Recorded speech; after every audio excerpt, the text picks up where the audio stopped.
Hello, ladies and gentlemen. This is DH Thorne coming at you live with my good friend, the Flesh Priest. Let me give you some video so you can actually see that we actually exist. There we go. So hopefully our audio checks out, but it looks like it will because everything is thumping away on my level checker here. So our audio is always great. Our video is always great. We never have any issues with these streams. Never. Ellie Alchemist, if he's here, he can tell you all about how perfect it is. So yeah, it sounds good according to my sound check engineer. So yeah, I mean, tonight we were just kind of all over the place and we just wanted to get together. And I'm going to share this stream on Facebook because I didn't really share it anywhere. So we got like very few people showing up tonight, but I'm going to share it now. So give me a second. Flesh, take it away and talk. Be interesting. Hello, everybody. Hello to chat. I've already greeted you in there, but I'd like to point out Eddie says, fair warning, I'm feeling weird as hell tonight. You are in the right place. For anybody who's never watched us, we're a little weird as hell. If you couldn't tell getting into this, we're the type of motherfuckers to wear all black walking into Walmart and walk around graveyards peacefully. It's a nice experience. And oh, you know, the magic. A lot of people find that kind of weird too.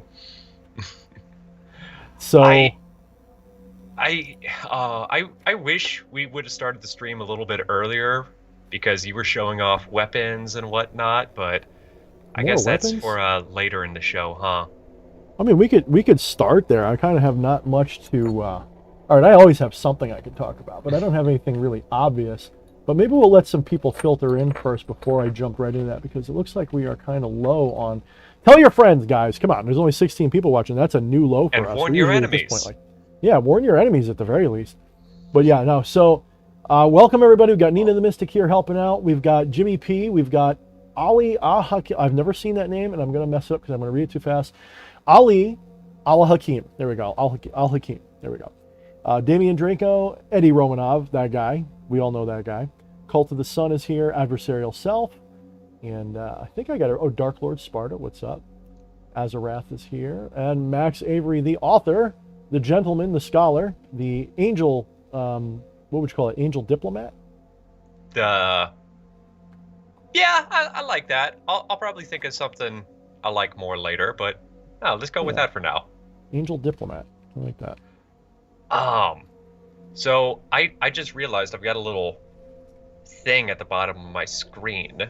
Do we want that? You know, they make creams to take care of that these days. What do you have at the bottom of your screen? I've got this litll want to call in thing. Do we want to do that? We could probably just about start there if you want. I do have some things I'd like to bring up, but I'd like to make sure we got people in. Yeah, so, well, I'll tell you guys what. So tonight we're doing a little bit of a different schedule because we do have a guest lined up, but he is not going to be able to be here until later. So we were thinking of doing a little bit of an upside down stream. So if you want to get on and cue the Stranger Things music. I need to watch that. If you want to get on, you still haven't watched that? Oh my god! No, I still haven't. Along with all the, what did I say in the Discord server? Plug right there. Yeah, just the other day, somebody needs to make a compilation of just all the times DH is like, you haven't seen that yet? Oh, we need to see that. Well, sometimes I forget you're like 12 and that you haven't seen things. And, you know, I feel like I have to act like your older brother and be like, what the fuck, man? Oh, it feels like it sometimes. It's cool. It's cool. You're a good older brher. I am. I tell you to do all the drugs and, you know, stick your dick in all the places you're not supposed to.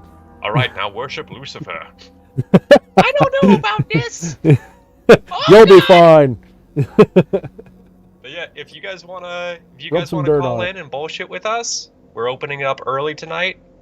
Message Flesh Priest on Skype or through our Discord up above. And we're probably going to talk about some stuff for now, but if you want to call, get the messages in and we'll bring you on. Yeah. We do have somebody coming on, hopefully around, I think they said they'd be on our time, my time, basically like in about an hour and a half from now. So hopefully when the call-ins would normally open up. Yeah, so they'll probably be cool. We talked about him last time, saying we wanted to get him on to talk about the Necronomicon. Some guys know him as Patchwork. He's an interesting character because he's not someone that most people would consider, he's not like a creator in the community. He's not somebody who does, but he is a devout practitioner of the Necronomicon, and he'll have a lot to say about that. we sort of psyched him out, and we're like, here, get ready to we're going to interview you. We're going to really, put the screws to you and make you tell us all about practicing the Necronomicon. We want to know. So hopefully he's not too scared and doesn't run away tonight. But he's a cool dude. And so I think it'll be fun. I also wanted to talk a little bit about my own explorations and things that I've been doing lately, sort of off and on. I started off looking into the Hellenistic current because I really wanted to make some connections, especially with the primordials, the primordial gods, the gods like Erebus, Nyx, all those kind of gods.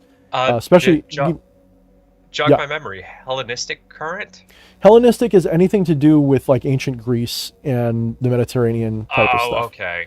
So Hellenistic gods and goddesses. Now there's a lot of, we'll say, cultural diffusion between Mesopotamia and ancient Greece and India as well. One of the things that has really fascinated me as I've done my studies and research and just hobby, inklings and learning about all of these things and working with spirits and talking to them is discovering just how unified so much mythology really is around the world. Even you can even you can find correlations to spirits in almost every continent. The Americas are a little different, but you can find correlations between a lot of spirits. They'd have different names but the same basic personality, character, and attributes in multiple countries and multiple regions of the world.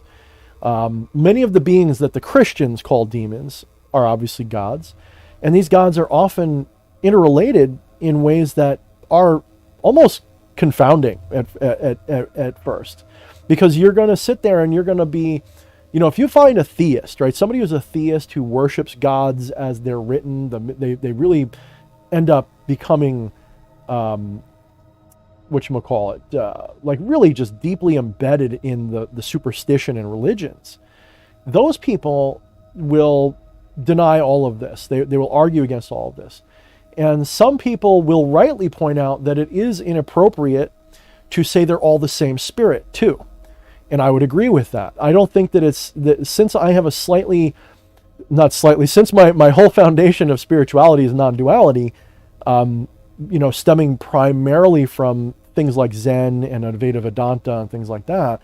Since that's my foundation of spirituality, my understanding is that all of these spirits, of course, are masks for the same divinity, and divinity has a way of splitting itself into archetypal forces and ideas when experienced in the Maya illusion of our life. So all of these spirits seem, and I've said this a million times before, I see the numbers coming down, no, I'm just kidding, because I've said this a million times before, but it is a fascinating subject to study, and Hellenistic stuff is the most easily, we'll say, I wanted to say appropriated, that's a very wrong term, but most easily, what's the word, not apprehended, adapted? I guess comprehended, that's what I was really looking for. It's one of the easiest ones to comprehend because it's not that far in the past that we have no record of it. We have a lot more records of the Hellenistic and Roman gods and goddesses than we have of, say, 3000 BC in Canaan or something, right? We have very limited records of that stuff. Even ancient Sumer, and that's why I'm hoping Patchwork will be on pretty soon, because he's going to help us with that a little bit. Not that I consider him a scholarly expert on that, but he does know his stuff pretty well. So, I think it'll be an interesting input. Yeah. Somebody made a comment, and I'd like to also jump in and play devil's advocate, piggybacking off that. We must kill them, whoever they are. No. Mac Colum asked, would this be due to early sea travel? The similarities between gods and... Mm-hmm. I would say, is that to do with just... this isn't the word... There's a cultural better diffusion. One, but appropriation of gods into different cultures. Yeah, we should talk about that a little bit, and it's going to trigger maybe a handful of people, though they're probably not left-hand path practitioners if so. But there is a big to-do in modern culture about appropriation, and some of it is valid, because if you are assimilating something ignorantly and rudely, right, that is troubling at the very least. I'm not going to say you should be canceled for it, but it's troubling to me. Like when you have a guy with a beer belly bigger than mine ever was, and a baseball cap on backwards, and he's like, this here Kaitana, they folded these 400 kabillion fucking times, they could chop a 57 Chevy engine block right in half. They were supreme gods at making swords, and I can tell the difference that this motherfucking sword right here is the bestest of the bestest of the best in the whole damn world. Miyamoto Musashi, those kind of people, you gotta say, at least they're trying, but he's absolutely right. But that is definitely, so, like, I've known Japanese people, they don't get pissed about that stuff, but they do laugh and they do try to correct it. But it is kind of like a goof, right? But here's the thing. Humanity loves to assimilate one another's culture because it's inspiring and beautiful, especially when it's alien and you don't hate the people, right? So asking, was it ships? Abso-fucking-lutely. A large portion of what we're talking about was what they called, when I was growing up, cultural diffusion. I guess now it's colonization. I don't know what they fucking call shit now. They're assholes now. They think everything's wrong. But once upon a time, to give you a really good example, if you go to Japan, virtually everything we think of as Japanese is actually something that was inspired by Chinese culture. Not everything, but more than 50%, we'll say, including how they dress, including the katana is actually Tang Dynasty Dao that was forged differently, so it bent. All of these things are inspired by other cultures in the world at the time. And even our word for chakra is actually kakra, which is actually a Greek borrow word that is in the dialect of the people from, of Sanskrit and so on. And so it's been changed a little bit. And so what I'm saying is that you cannot go anywhere in this world without some diffusion of culture. Now, that amounts to at least some of the explanation for why these gods could be so similar. But I think certainly in cases like the Roman and Greek gods. Sure. Yeah. Although that's a little bit of a misunderstanding from my research. Really? So the Roman gods and goddesses, they actually developed somewhat, when I say independently, I don't mean that they were in a vacuum with each other, like someone living in America versus somebody living in Africa or something. But, which is interesting because there's a lot of correlations there too that I'm not familiar with all of them, but there's definitely some. But you will find that they had their own deities, and it's what they called syncretization. They syncretized all of these deities together. They decided that they were related. They did this especially between the Greeks and the Egyptians, believe it or not. There's a lot of gods and goddesses that the Egyptians and the Greeks in, say, 1000 BC, 300 AD, whatever, all these different years when all these cultures were kind of coming together, like during Alexander the Great's time and Cleopatra's time, when the Greeks were really like balls deep in Egypt, basically. All of these cultures were together, and they were getting mixed up like scrambled eggs, and they found that a lot of their gods were similar. And so they just started comparing, and they said, okay, this god is like this god, and so on. So the thing that happens is, though, this is where I want to really take you guys on this one part of this conversation, is that humanity has a need for the same gods for some reason, don't we? It's not that, so these gods inspire us, and they inspire us in similar ways across cultures. Some examples of this would be the way Marduk, Bel, Zeus, Jupiter, and Thor, and I believe Shiva in some degree, I forget which one in the Hindu current is it's a little harder when you go to Hinduism because it's not as direct a correlation, but there are some, that they have similar attributes in terms of, for example, lightning. They all hurl lightning or thunder or have something to do with storms and so on. They all fight a sea serpent as a part of their lore, at least not necessarily Shiva, but they all fight a sea serpent. They all have to defeat a sea serpent to part of their lore. So there's these pieces I've said before, and they're very related. So you can actually see this, maybe to a lesser extent, and understandably so because it's further away, in places like Japan, because certain gods traveled the Silk Road from Greece to China and then China to Japan. So they even have the same wind god in China that they had in ancient Greece. It's basically the same imagery, the exact same thing. He's got an airbag full of air. That's the same god, okay? The god of hell in Japan, Lord Enma, is basically the same guy. There's actually, he has an alternative side, which is a good side, which is actually represented in Hinduism. So there is this interesting tendency for everything to mishmash and come together. Now I saw Hellspine say something about Azazel and King Paimon. Now I'm not entirely sure who started that, except in my own research I never found that correlation outside of someone saying it somewhere. In other words, there's not a lot of similarity between them. They don't actually represent any of the same archetypes. It's just that somebody somewhere said, I think that they're the same, and for some reason it caught on. Now, does that mean it's not true or that it is true? I don't think it's true. I'm going to be bold and say, I disagree. I don't think King Paimon and Azazel are the same at all. Now, maybe the thing that makes them similar, however, from my own, we're going to say, channeling experiences, King Paimon revealed to me that his original name was King Aomon, and he was a king of Atlantis, the city we call Atlantis. It's not actually Atlantis. What we today call Atlantis, what Plato was referring to from his own teacher, and that was already 9,000 years old when he got it. So he was a king of Atlantis. If you look up Atlantis and the Atlantean kings, you will find out that the first king was, of course, who was the first king? Do you know? Who wants to know? It was the son of Neptune. It was Atlas. And that was the first king of Atlantis. And so there was 10 kings total, and King Aomon was one of them. And King Aomon sounds suspiciously a lot like Paimon. Now there is the saying that King Paimon was, names translates into tinkling bells. Okay, that's fair. And there, I'm not sure where that is found. I'd have to research it again. I'm not a scholar. I tell you guys all the time. But my own research was that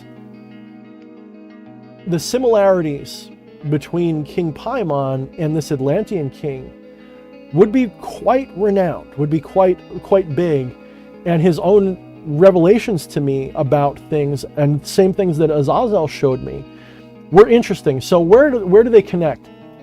So in my own, we'll call it research, but it combines divination and research, I believe King Paimon was one of the first Nephilim, one of the first true Nephilim, one of the true first blood Nephilim that was bred. Now the thing is, angels didn't come down and fuck people. That's the myth. The reality is humanity was bred with each other by, some people want to call them aliens, like the Anunnaki. Some people want to call it just alien intelligences. However it happened, humanity was inspired to hump in such a way that some people ended up with a slightly divergent bloodline, in the sense that they became better avatars for spiritual consciousness besides the ones that we, in other words, they became better antennas for the radio signal of spiritual intelligence. Okay. These people, it's not that they were genetically superior per se. It's not that, they were called giants. Maybe they were extra large. It's very plausible. I've noticed a trend with people who study magic to be on the tall side. I don't know if you've ever noticed this. I don't mean just study, but I mean actually like people who get to like places very often are large people, like on some level. They're usually well over 6 foot tall. And, like me, I'm like the littlest giant in the group. I'm 6'1". So like a lot of people are well over 6 foot. So, yeah, we're like the average of tall. So a lot of, and Eddie points out interbreeding with Neanderthals, totally plausible, because at the time of this event in Atlantean history, presumably Neanderthals were still running around. They were still there, okay? So there is that plausibility, and of course, you'll find that there's a lot of people with Neanderthal blood, but I'm not sure that's exactly what happened. That's a possibility, but all I know is that there was an interbreeding program that happened, and that the spawn of these people, so you have to remember, humanity had to start somewhere. The prevailing theory is that human beings are the descendants of Serengeti apes, basically, plains apes from Africa.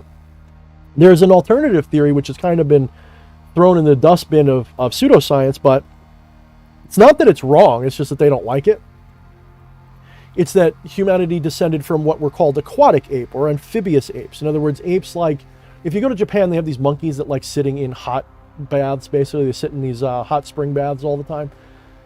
Similar to that, there's apes that at least in theory, would have been living in tropical swamps and things, or on seashores, and they spent a lot of their time in water. And if you look up the aquatic ape hypothesis, I actually think that there may be something to this, especially considering the tendency for so many ancient religions to have fish connections. A lot of them have fish scales, aquatic relatives, and stuff like that. It's very plausible. So anyway, humanity had to evolve from somewhere, and the theory that I was given by Azazel in particular was that humanity was crossbred with each other and uplifted through this breeding inspiration. That was the parable of the Watchers, the Book of Enoch, the Book of Genesis, the Watchers coming down and humping women and making Nephilim. That was the premise. And there's something to that even in the Sumerian mythology when you understand the creation story of man. The original men were unthinking, stupid brutes, and it took Ea, Enki, some people call them Poseidon and Neptune, to inspire the taking of the draconic blood from Tiamat's son. Oh my goodness. Starts with a D. Pretty sure it's a D. I can't remember it right now. But one of the ones that was destroyed in the battle between Marduk and Tiamat, the blood of that dragon was used to give us our intelligence. And this is supposedly the Sumerian version of the apple, from the Garden of Eden story. So anyway, humanity gets crossbred, and the purpose of this was to create a better tuning fork for spiritual, we'll say, interaction. And I'm not saying this is all true. This is just stuff that was shown to me. I consider it a really cool story, and if it's true, it's true, and if it's not, that's still cool, right? So humanity was being bioengineered to be a better tuning fork for these spiritual awarenesses. And at some point, we reached a point where godlike minds were able to enter our bodies, at least some of us, the Nephilim in this case, and treat human beings as avatars. And this is how you got the living gods that became so common in every single culture around the world. Every single culture has an emperor that's considered a living god at some point in its history, right? Every corner of the earth, anywhere where humans have been civilized on any major level where they have a city or bigger, they've had living gods. They've had, the Norse have living gods. Everyone's the children of the gods. The pharaohs were all gods. Everybody's a god, right? The Romans were all gods. So this is a very common thing in almost every society. Had this perspective. So what happens? Well, it's for some reason, and it was never revealed to me so far, except I'm getting the impression that there was some kind of a dispute, we'll say.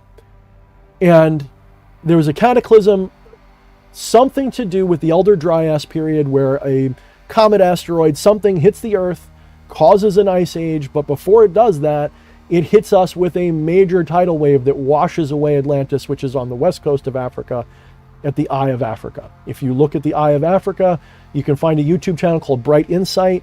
He talks all about where Atlantis probably was, and it was probably in the Eye of Africa. It's a place called the Recot structure.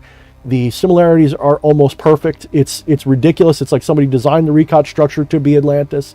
That's how close it is. So you can look it up. It's pretty fascinating.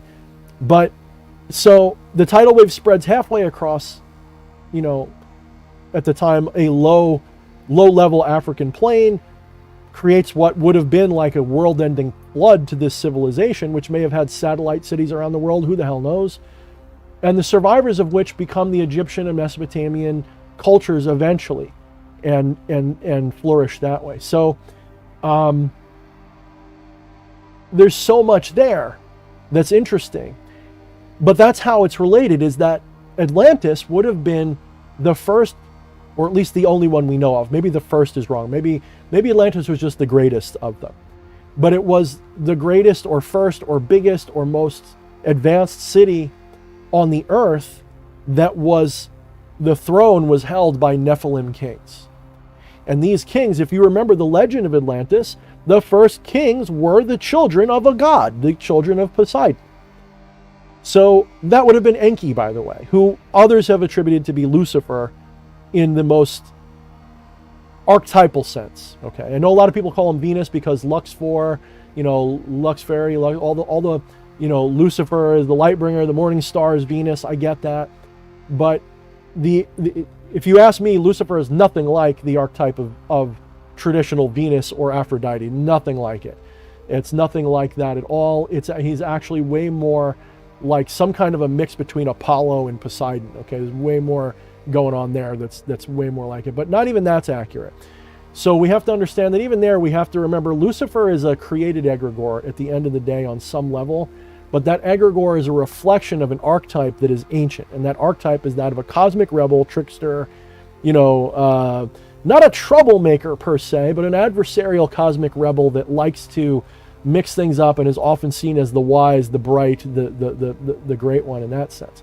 So Atlantis may have been, again, it's a stretch, it's a big stretch. Like I'm stretching like yoga level stretch. I'm like, oh, but Atlantis could be seen as could have been seen in this what I'm saying, if you take what I'm saying as any kind of even remotely plausible idea. Okay, I'm not even saying it is. This is just what I learned. This is, when we talk about unverified personal gnosis, like this is un-motherfucking verified.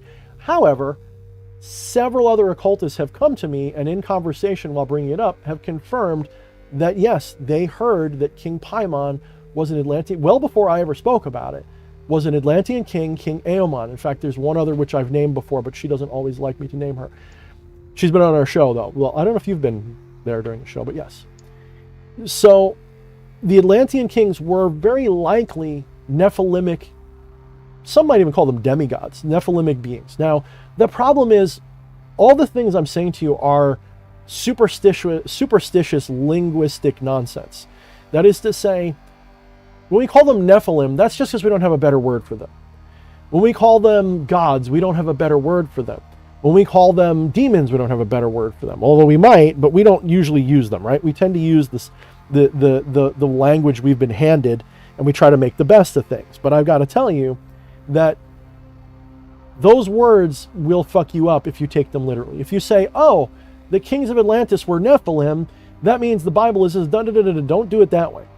Rather, do it more like metaphor and allegory. Metaphorically speaking, allegorically speaking, the Book of Enoch, the books, the stories of Atlantis, the books in the Bible, they are all metaphorically and allegorically accurate, but never take them literally. Always fuck a grain of salt, take the whole thing of salt and pour it all over it. Go Salt Bay with it. Yeah. There's like a lot of internal that's one thing I've learned by walking down this path, is there's a lot of internal translation that you have to do. Sure, exactly. There's a lot of that. And that's part of the scholarly part of magic, if you want to do it that way. But to be fair, you don't need to know a damn thing and still do magic, guys. I'm not saying you need to, but it just kind of comes with the territory. You end up being at least an armchair anthropologist on some level if you really want to do this version of magic. It's kind of comes with the territory. So anyway, yeah, so we see that, and that's an interesting thing, and I could go more into that, and I could go on that for hours, but I'm not really into it right now. But you can even see this if you go to Japan, and you have creatures like the Oni, which a lot of people have drawn a lot of stark contrasts and conclusions comparing them to the Jinn. And the Jinn and the Oni seem to have a lot in common. They're both invisible, they're both this, they're both that. There's a lot of correlation. It's almost like they're experiencing a similar kind of entity, but they're seeing it through their own cultural lenses. And that, I think, is, if I was making this a lesson lecture, the lesson of the lecture would be this. There is a Platonic form, and if you don't know what that is, look it up. There is something called the Platonic form, and the Platonic form is the most idealized version of an idea, and those things exist independent of the physical world. They're not separate, but they exist independent, as they are the ultimate conceptualization of something. The perfect sphere to which all baseballs are compared. Okay? When you say a baseball is a sphere, you're comparing it to that perfect sphere. That's why when you say a baseball is a sphere, you mean it's not exactly a sphere. It's like a sphere, right?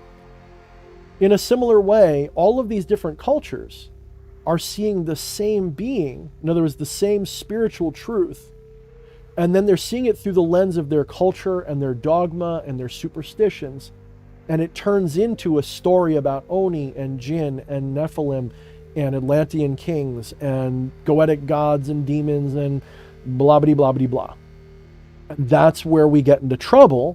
This is why I like, I haven't watched him in a long time, but I don't agree with everything he says. But Morg, if you guys watch Morg, he's got a much cooler show than I have, but he's a cool guy. And I think it's Morg Official, something or other. He's more into like the sciencey, materialistic side of magic, but very cool shit. I think he's more, I would say he's like a reincarnation of Pythagoras or something. The guy's a badass. But he rightfully points out that one of the flaws with what we do, what I do, is that we're still attached to the stories, and the stories are a horribly inefficient, inaccurate, and dangerously easy to misinterpret way of describing and defining the truth of what's going on. If I can interrupt with a question real quick from Caroline Boves, forgive me if I mispronounced that. What are some great books to learn more about these things? I wish I could tell you exactly, because I am not an avid reader anymore. When I was a kid, I'd gobble like a book a week about all kinds of shit. And now I'm like, I read the internet. Like the internet is my book. And I write my own. So to adapt that then, any websites or channels or anything that you can point them to? All of them. You're shit out of luck. Yeah, you're shit out of luck. There is no source. Listen, if you want to understand the world, you have to make the world your teacher. You can't just go with one authority. You've got to listen to the whole thing. You've got to be willing to be wrong all the time. And by that, I mean, even when you think you've learned it, you may find that it wasn't right. And you have to be willing to adapt. All I'm saying is, though, besides the spiritual world and divination, I will ask. So what I'll do a lot of time, when I encounter a spirit and I'm starting to get to know the spirit, I will ask them to guide my education. And I'll just start Google searching, or I'll wait, and I'll notice that suddenly YouTube is full of suggestions because I did one or two searches, and now it's full of suggestions. And I just treat that like a tarot card reading, and I just go through all of those, and I use my own ability to discern what sounds fair and what doesn't. I avoid the superstitious shit. Like if I see some like edgy teenager talking about how, you know, such and so is such and so, and they make all these different things and they're trying to make a name, I ignore all that. I look for the cultural anthropologists. I look for the religions. So if I want to learn about Buddhism, I don't watch Kung Fu The Legend Continues, and I don't watch Billy Bob, the dude with the back-facing hat in his katana collection. I'll go look up all the different versions of Buddhism that I hear about, and then I'll compare them to other things that are similar. And I'll just constantly just, you know, search and research and refine my knowledge. So all the things I'm saying, there are no books. I'm not a bookworm. I'm the opposite of a bookworm. I'm actually a seat-of-the-pants occultist that I research, yes, and I do read a little bit, but most of it comes from just, I don't know. Des, would you say that if you ask me a question, there's at least a 90% chance I know something about it? I'm like an annoying know-it-all when it comes to like, unless you ask me about sports or something, like, I usually have an opinion, don't I? Oh, fuck me. I wouldn't be asking you about sports. No, you're the type that has something to say about it, or if you don't have a lot to say about it, you normally know the direction to point towards. And I think like, that's go because learn more here. I think that's because I'm OCD about wanting to know everything. I'm pedantic as hell, but in a nice way, I think. Well, maybe not that nice, but I'm a nicer form of pedantic than some people will say. I'm definitely like the comic book nerd from The Simpsons, or well, actually. But no, I mean, I like being right. I do. I'm not going to deny it. But I like to be right because I'm right, not because you just agree with me. I like to, like, if I think I'm right, if I found the facts, I'm not happy with you just saying, oh, you're right. No, I just want to, how right am I? Am I here? Did you know this detail you didn't know? Did you know that? And it's actually just, it's actually what I do to myself, to be honest. So it's not that I'm really just picking on people and trying to be a dick. I don't like tacitly taking an explanation and being happy with it. I like hearing something and really investigating it. And it's an obsession I have with, I wouldn't say I'm the best scholar though, but I have an obsession with learning. You know, I'm constantly, you can ask my wife, what's my favorite type of TV show? A documentary. You know? Oh, fuck yeah. You know, I don't watch, if I watch a movie, it's like I'm taking a break from everything, right? Like if I watch Doctor Strange, you realize I'm watching Doctor Strange and I'm like, well, that's not accurate. That's this. That's cool. That's a good idea. Oh, that's a cool outfit. I want to make that outfit. So I'm like, I'm still engaged. Like they bring up the freaking, the Keys of Solomon in that movie. And I'm like, oh man, why'd they even bring up the Keys of Solomon? That's not like a good place to start, you know? Hey, you know, on this note, Max Avery asks, DH, can you do the next Thursday episode dressed as a Simpsons comic book guy? Oh shit, I probably could, but I don't have any. The only T-shirts I have are all black. Like everything I wear is black. So. You've But I already have got the ponytail. I got the ponytail, Yeah. and I've got the scruff. I'd have to take my glasses off. But worst request ever, Max Avery. Worst request ever. You did that a little too well. Shut up, you. I will have you removed from my store. All right, so anyway. Hashtag banned. So yeah. But yeah, so anyway, I think have we got anybody lined up to take us a phone call yet? Not yet, so... Nobody anybody likes wants us? to call in? Oh my Oh, goodness. you know, we like us. They're probably going up. So- Thorne's on a rant again. So, you know, this might be looping back a little bit to earlier about the... And it's a little bit of a hot take, but I want your opinion on it. Oh, shit. So the different... similar gods through different cultures, is that maybe something to do with the collective unconscious, or Sure. that could as an extension to that question, could that maybe be the same masks of those gods appearing in different cultures? Yes. And the Mhm. variations of that? For example, God dealing with the rising waters would be a lot more important in Egypt, be given greater emphasis, because of the Nile and everything. Yep. Greater emphasis, maybe a little bit of a different flavor than they would Sure. somewhere else in the world. No, I think everything you just said is pretty much different levels of what I agree or would teach. Yes. The level 1 is source consciousness of all that is. And everything is that source consciousness. So everything is, they use the term emanation, but that can create a materialistic perspective of it, like, oh, we're like rays of light or some bullshit. But everything is a vibration in source consciousness. And as that source consciousness becomes self-aware, and when I say self-aware, I mean develops so there is as consciousness exists, there's like a feedback loop that happens as it becomes aware of itself. Just like if you put a microphone up to a speaker, it'll start to sing, and then at some point it just becomes just a horrible whining sound. But within that whining sound, there's actually patterns of sound. You could probably just, with the right filters, you could probably make music out of it if you wanted to. Hey, save this discussion for me and Eddie. I'm just saying, you can correct me if I'm wrong, but this happens in anything like that. So there's a feedback that happens to consciousness. And in that feedback, interesting patterns develop that create what I call a block time universe. It's synonymous with that idea, although the physicality of it is in dispute a little bit. But there is something that I call a block time universe. So this pattern of randomness, this chaos, is then taken by consciousness bit by bit, because consciousness says, I'm all of this, and that's cool, but it doesn't have any meaning. Just like if you stare at a screen with nothing but static on it. But if you were to pick out the dots to look at in the right sequence of time and space, you can make Snoopy, right? You can make different things out of it.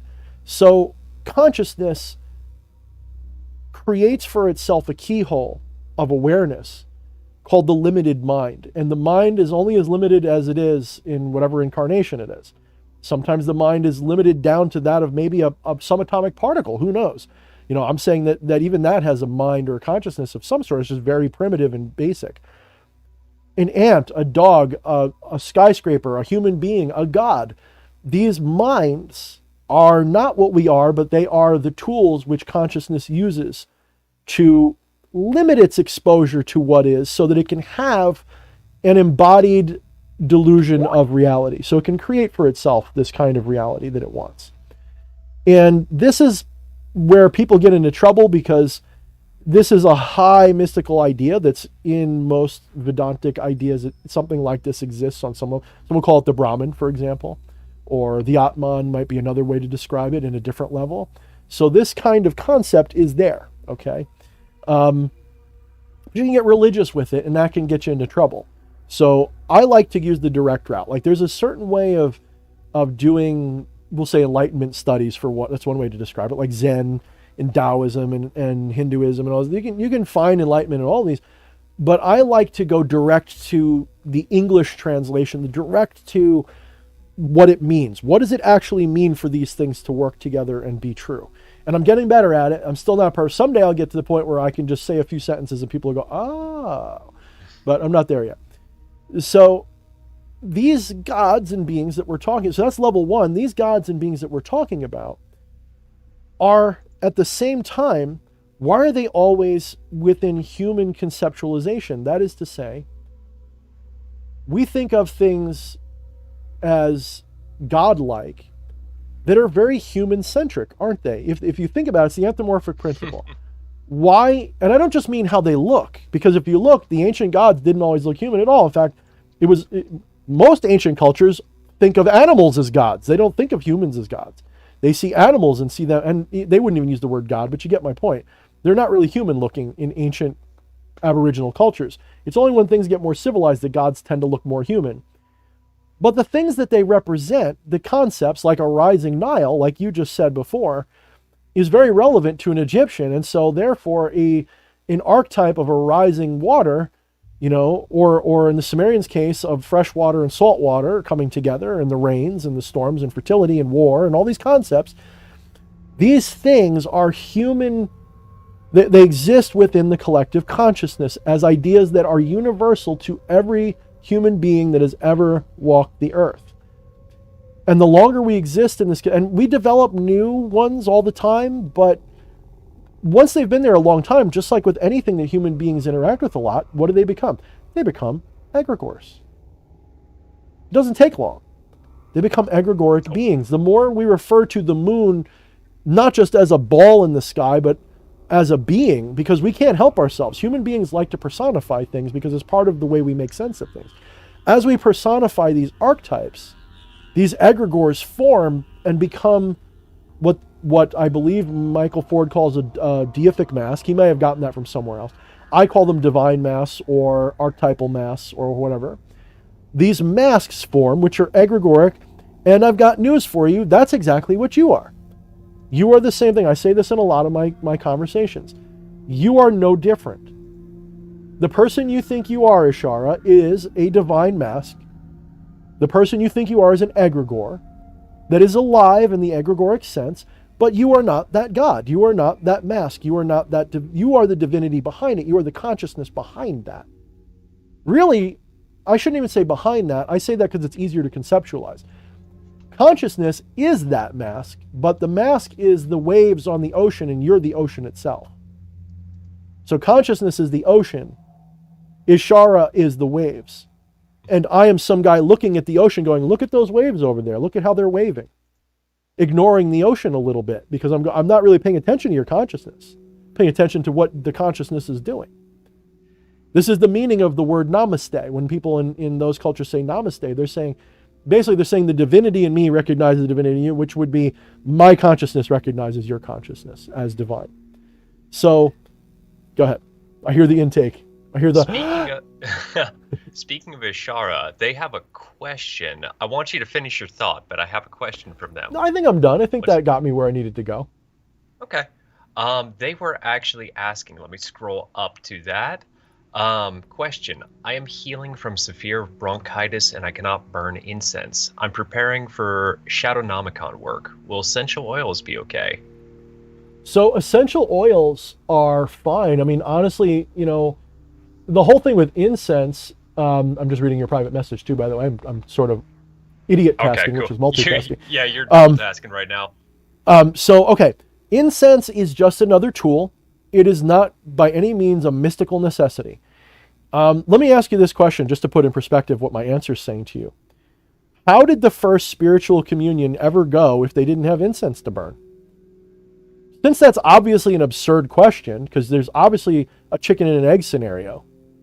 How did the person first contact Belial if he didn't have the right incense? Oh my goodness. Well, obviously, incense wasn't necessary. So the use of incense in religion is ancient. It goes back, I don't know how many thousands of years. They've always burnt herbs and offerings. The pleasant odor of the burnt offering has always been a thing in every religion, going back to Egypt, older, Mesopotamia, Samaria, even older. It's always been there. We've always burned offerings to the gods, right? So that's easy, right?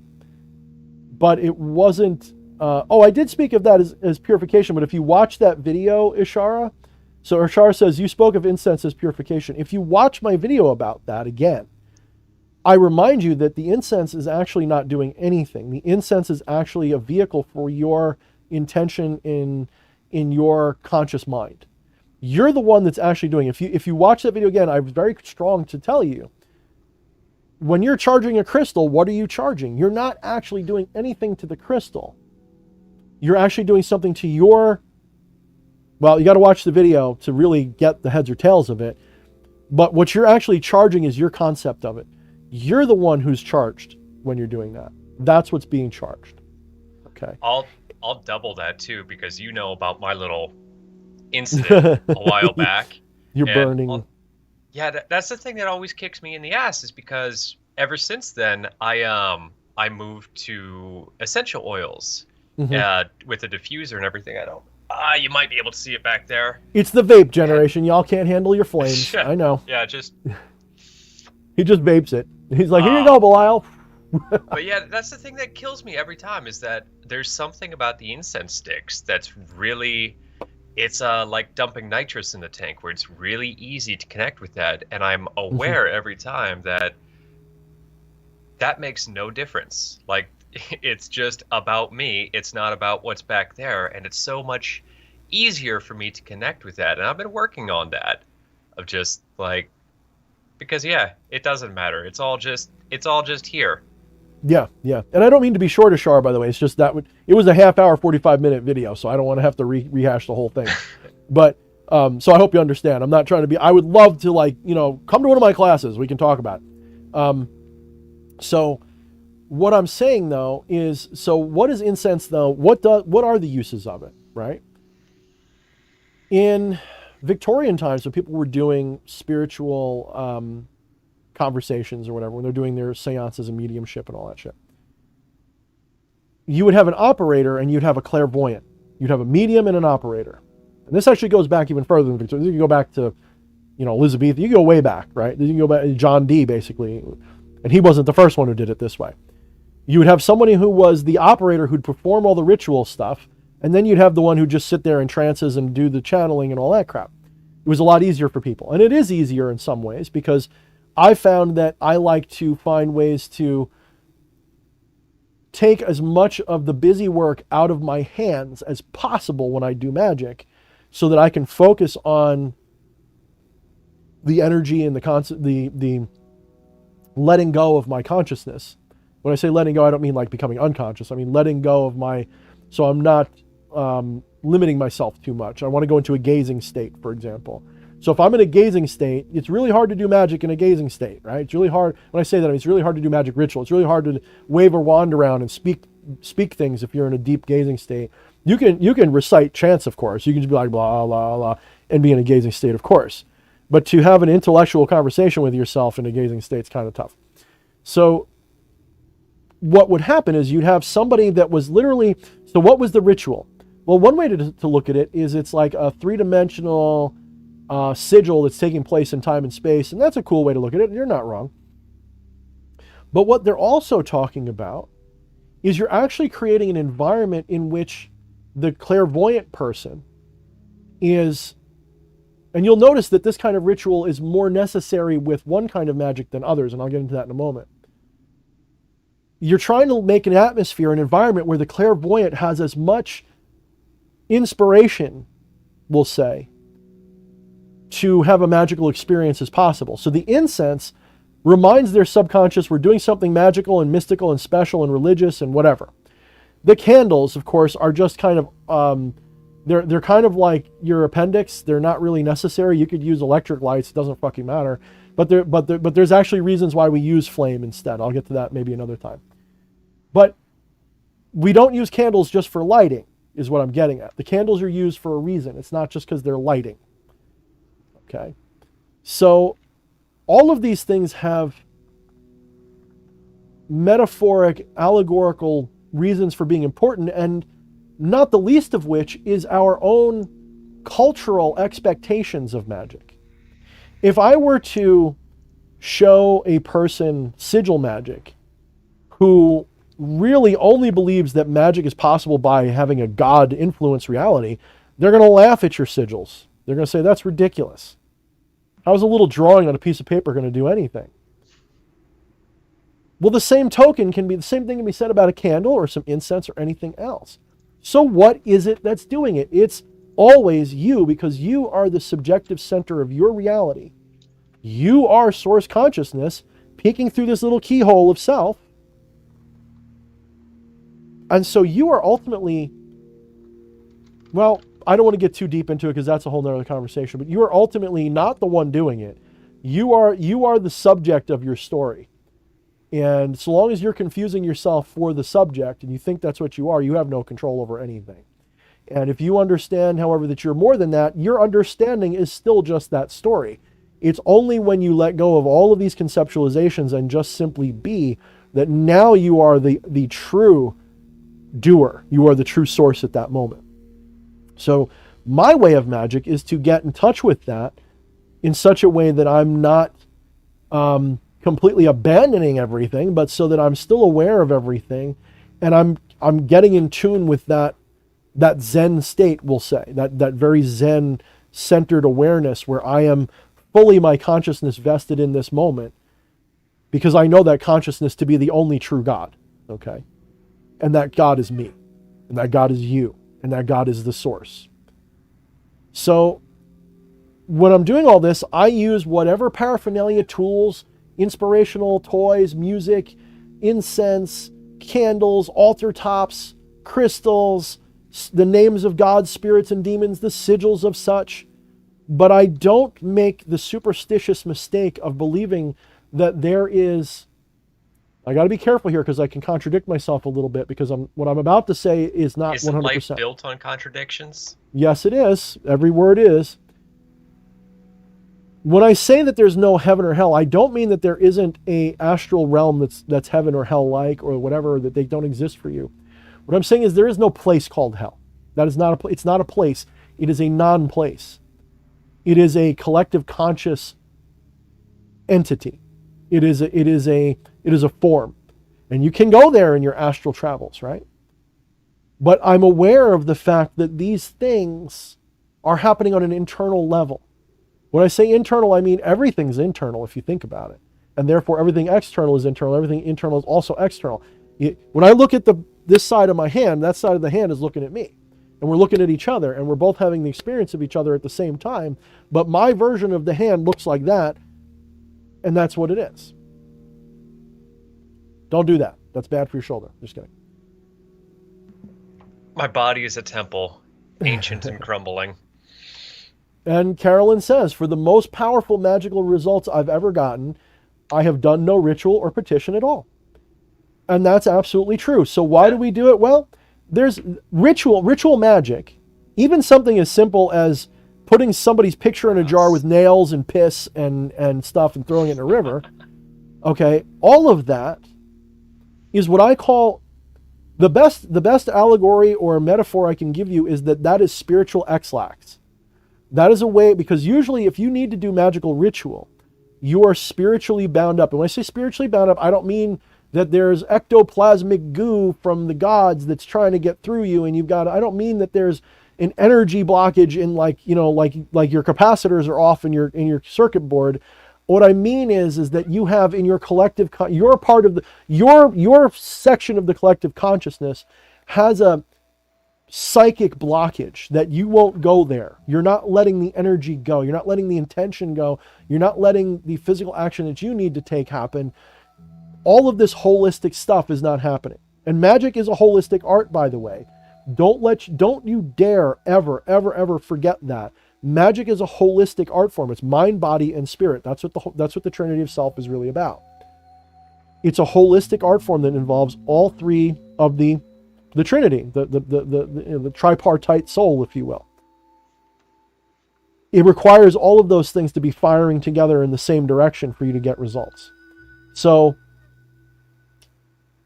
doing magic requires a physical, mental, and spiritual component. When those three things are present, when you are in a proper state of consciousness, a transcendental state, doing ritual is what gets you to that transcendental state. So for some people, it's something as simple as meditating with beads. For other people, which is japa meditation. For other people, it's doing a profound ritual with cat's blood or some ridiculous shit. For other people, it's singing a song. And for still other people, it is just simply saying a prayer or having a desire strong enough. But if you are firing on all cylinders, you don't need a ritual per se.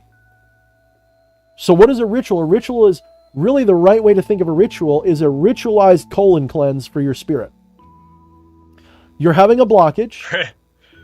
Bringing it back to root chakra comparisons. Magic is in the ass. We know this. Okay, it's a joke, but it's technically wrong, but it's spiritually, you're not that far off. The magic we do is a lot like having a fucking stuffed up colon where you're constipated and you can't shit. It's basically the same thing, because if it wasn't, it would just happen already, wouldn't it? So you, as the source consciousness, have devised this life experience for yourself, including all the problems that you have. Not because you're supposed to have a wonderful, happy life. One of the first things I say in Become the Maelstrom is we suffer simply because we think we're not supposed to. That's the only reason we really suffer, is because we think we're not supposed to. And the moment you accept that suffering is a necessary part of life, suddenly suffering seems to just fade into the background. Just like a screaming child, if you ignore it a little bit, it goes away. So, I want to hit you with a couple things real quick. We do have a caller on Awesome. standby. Okay, cool. Somebody, let me scroll up really quick. Somebody asked, I can't find your name right now, so forgive me, but they asked, doesn't this all relate to Dark Lord Sparta? Wouldn't this tie into astral temple magic? Sure. And Yep. I forgot my other questions. Damn. I'll just do that one then. So the astral temple, if you want to make it work the best that you can possibly make it work, build it out of physical things in your environment that have correlation. Doesn't have to be exact, but take your physical temple, even if it's just a simple, pathetic. Some people might not realize that this is one of my altars. I've done rituals on this before. You know what this is? This is a simple shop stool that I got from Home Depot. It's got a shamag on it, a black shamag. And I just have ornaments on it. Is that how you pronounce it? I thought it was Shamagra. You know, I don't know. I've always said shamag. I could be wrong. But so that's all it is. We both use one of those on our altars then. When you say Shamagra, I keep picturing like Quick Draw McGraw, and it's just like fucking with my head now. But that might be the right way to see it. I don't know. Fuck if I know. So I have things here that are magical to me. Some of them. And I have a big altar in the bedroom. That's where I do when you guys watch my big ritual videos, that's in a section of my bedroom that I have curtained off. So, and the curtains, of course, create virtual walls, don't they? So what I do when I'm doing magic really well is I will enter a gazing state at some point. If you guys ever watch my ritual videos, you can sort of tell at some point, I go bye-bye in the middle of the ritual. I'm in some kind of a... And if you're really sensitive, you can tell when I'm coming in and out of it. You can also tell when I'm acting. There's been a few videos where I said, this is just literally I'm performing the steps. I'm not actually doing it. I'm not really doing it. And you can tell I'm just going through the motions if you're sensitive. So when I am, when I reach a point of proper gazing, we'll say, of transcendental consciousness, I'm visualizing either myself in an astral temple, or one of the reasons I like using black curtains everywhere is because I like to visualize myself in a completely abyssal blackness where I am the only thing with my lights and candles and the spirit comes to me. I keep it really simple. If you guys watch Stranger Things, it's kind of like when Elle goes to do her little remote viewing stuff. I'm not going to ruin any more for you than that, Flesh, because you and I are going to start watching it. We're going to like watch an episode every time we hang out now. So instead of game nights, it's just going to be make Flesh watch fucking Stranger Things. I'm sure Camilla will watch it with us. She loves it. So True. it's good shit. You're going to want to start doing more gaming with me. Anyway, so I like to create an environment in my ritual space in the material side of my awareness that emulates and has correlation to things in my spiritual side, in my astral awareness. And when I can do that properly,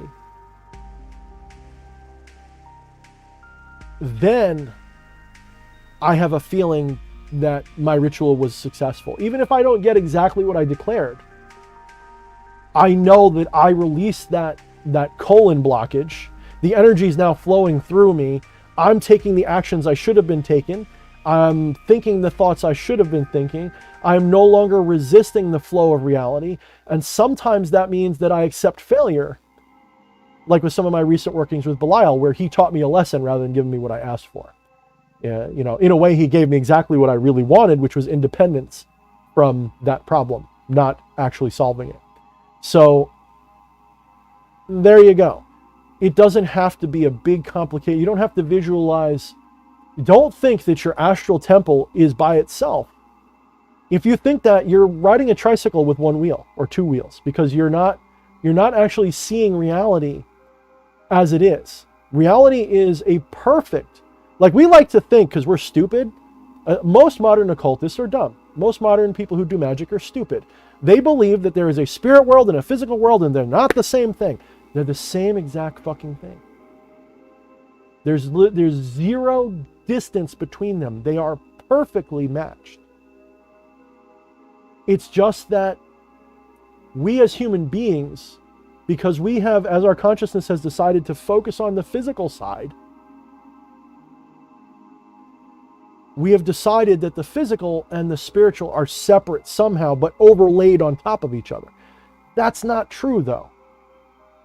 Even I do this in my descriptions. I have a bad habit because there's no other way to communicate these things to get... It's kind of like when you want to fix a car, you have to tear an engine apart to find the broken part and put a new part in and put it all back together sometimes. The more modern the car, the less you have to tear the whole engine apart to do that, but there's still plenty of repairs you have to do. You have to take the whole engine out of the car to fix it. In much the same way, I've got to dissect your experience and separate it into mind, body, and spirit, astral and material, and void. I've got to separate your experience into these seemingly opposite things so that I can talk about them. But when you reach that final level, to quote The Last Dragon, and you begin to glow, you begin to bring those things together, and they stop being separate anymore. And so you recognize that your silly little pathetic seeming temple in your house, you know, what was it? I think it was on one of EA's shows. He talked about how he gave them advice they could use their bathroom as their temple, because you get a lot of private time in there, and you could put your whole altar top on the back of the toilet if you had to, and use that and sit there and use that as your altar. And some people might have laughed, but I'm like, that actually makes a lot of fucking sense, because it's actually just right. It's a good spot. I mean, we've all seen that South Park where Butters sits on it. Anyway. You know what the true occult thing to do with the whole hidden knowledge thing is? You hide it inside the reservoir in the toilet. The little Ziploc bag and everything. Nobody will ever know it's in there. Yeah, the last place you should hide your money, by the way. So, which actually reminds me, I've got to get the ball rolling on creating some of those portable ritual altar setups and stuff. I'll see if the problem is I want to make them better than the ones I see or different. And I don't know. We'll have to see if I can do that. But, so yeah, so that's where I'm going with this. Your altar space, your ritual space. Don't forget, once upon a time, the best ritual space was where? Desmond, you want to answer that? Take a guess. Where do you think the best ritual space once was? And probably still is. Motherfucking nature.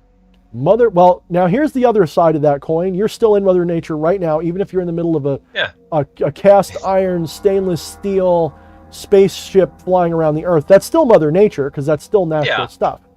But yes, once upon a time, the best magic was done in a clearing in the woods, on the top of a mountain somewhere, in a cave, etc. Okay? So, again, understand this stuff. If you understand, people come to my channel, and most of you guys are good and don't need me to tell you this hard, but a lot of people come to my work, and what do? They go, can you give me a spell to do this? Can you please, what does Azazel say about that? Blah, blah, blah. They have a completely separatized, divided, dualistic, broken way of thinking about magic, where they really think it's a vending machine where you got to pull the right lever and something will happen. And having me explain it, I have to repeat myself over and over, and I have to use all these weird fucking things to say. But at the end of the day, the lever you're pulling is yourself. So it doesn't matter how much separation you think between you and the machine there is, lever you're pulling is yourself. Because I can put it to you very simply this way. Where does the experience of that lever pulling happen, Desmond?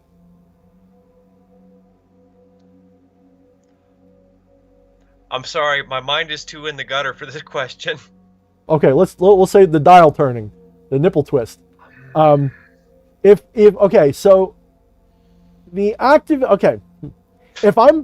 make it a more simple situation. If I were to smack you right now for being a pervert, where does that smack take place? Right on my cheek. No, wrong. Incorrect. Oh. Somebody in the comments, I bet you there's a non-dualist who knows what I'm going to say. If I were to smack Desmond on the cheek right now, where does that take place? Go ahead and leave me a comment. We'll see if we can watch Desmond struggle while I bring out the next thing we're going to talk about for a minute before we take our call. I'm fucking weak. I'm weak right now. It's so much harder to get your head in the proper space when you're fighting against it. To go into non-duality about that. I did this to myself. You sure did. You sure did. Yeah. Oh, someone already said at least a piece of it. Yeah, that's very close, Dice. Very close. Very close. That's still actually not 100% right, but that's so fucking close. So fucking close. Dice said in your mind for the people. In your mind. Not so that's not right now. Actually correct, but that is really close. Where does the mind take place?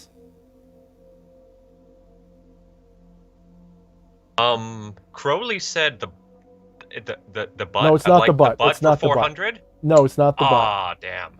Where does so in the comments, guys, anybody, Desmond, my wife can even jump through the curtain and scream it if she knows. Where does your mind take place? Everything and everything. No, Eden, not exactly. No, you're still using sort of superstitious terminology. We can be a little bit more accurate. Because spirit is not accurate, no. Lucas nailed it. Lucas got it. Lucas did it, because Lucas is a non-dualist. I know he is. The awareness. The awareness is where all of this takes place. In your I'm going to cut you off for a second and say I love these random pop quizzes, even though I hate them. Keeps us on our toes. Yes, Coda, it is wrong. It is entirely wrong, because the experience does not take place in your mind, because you can go one level deeper. It happens in your awareness.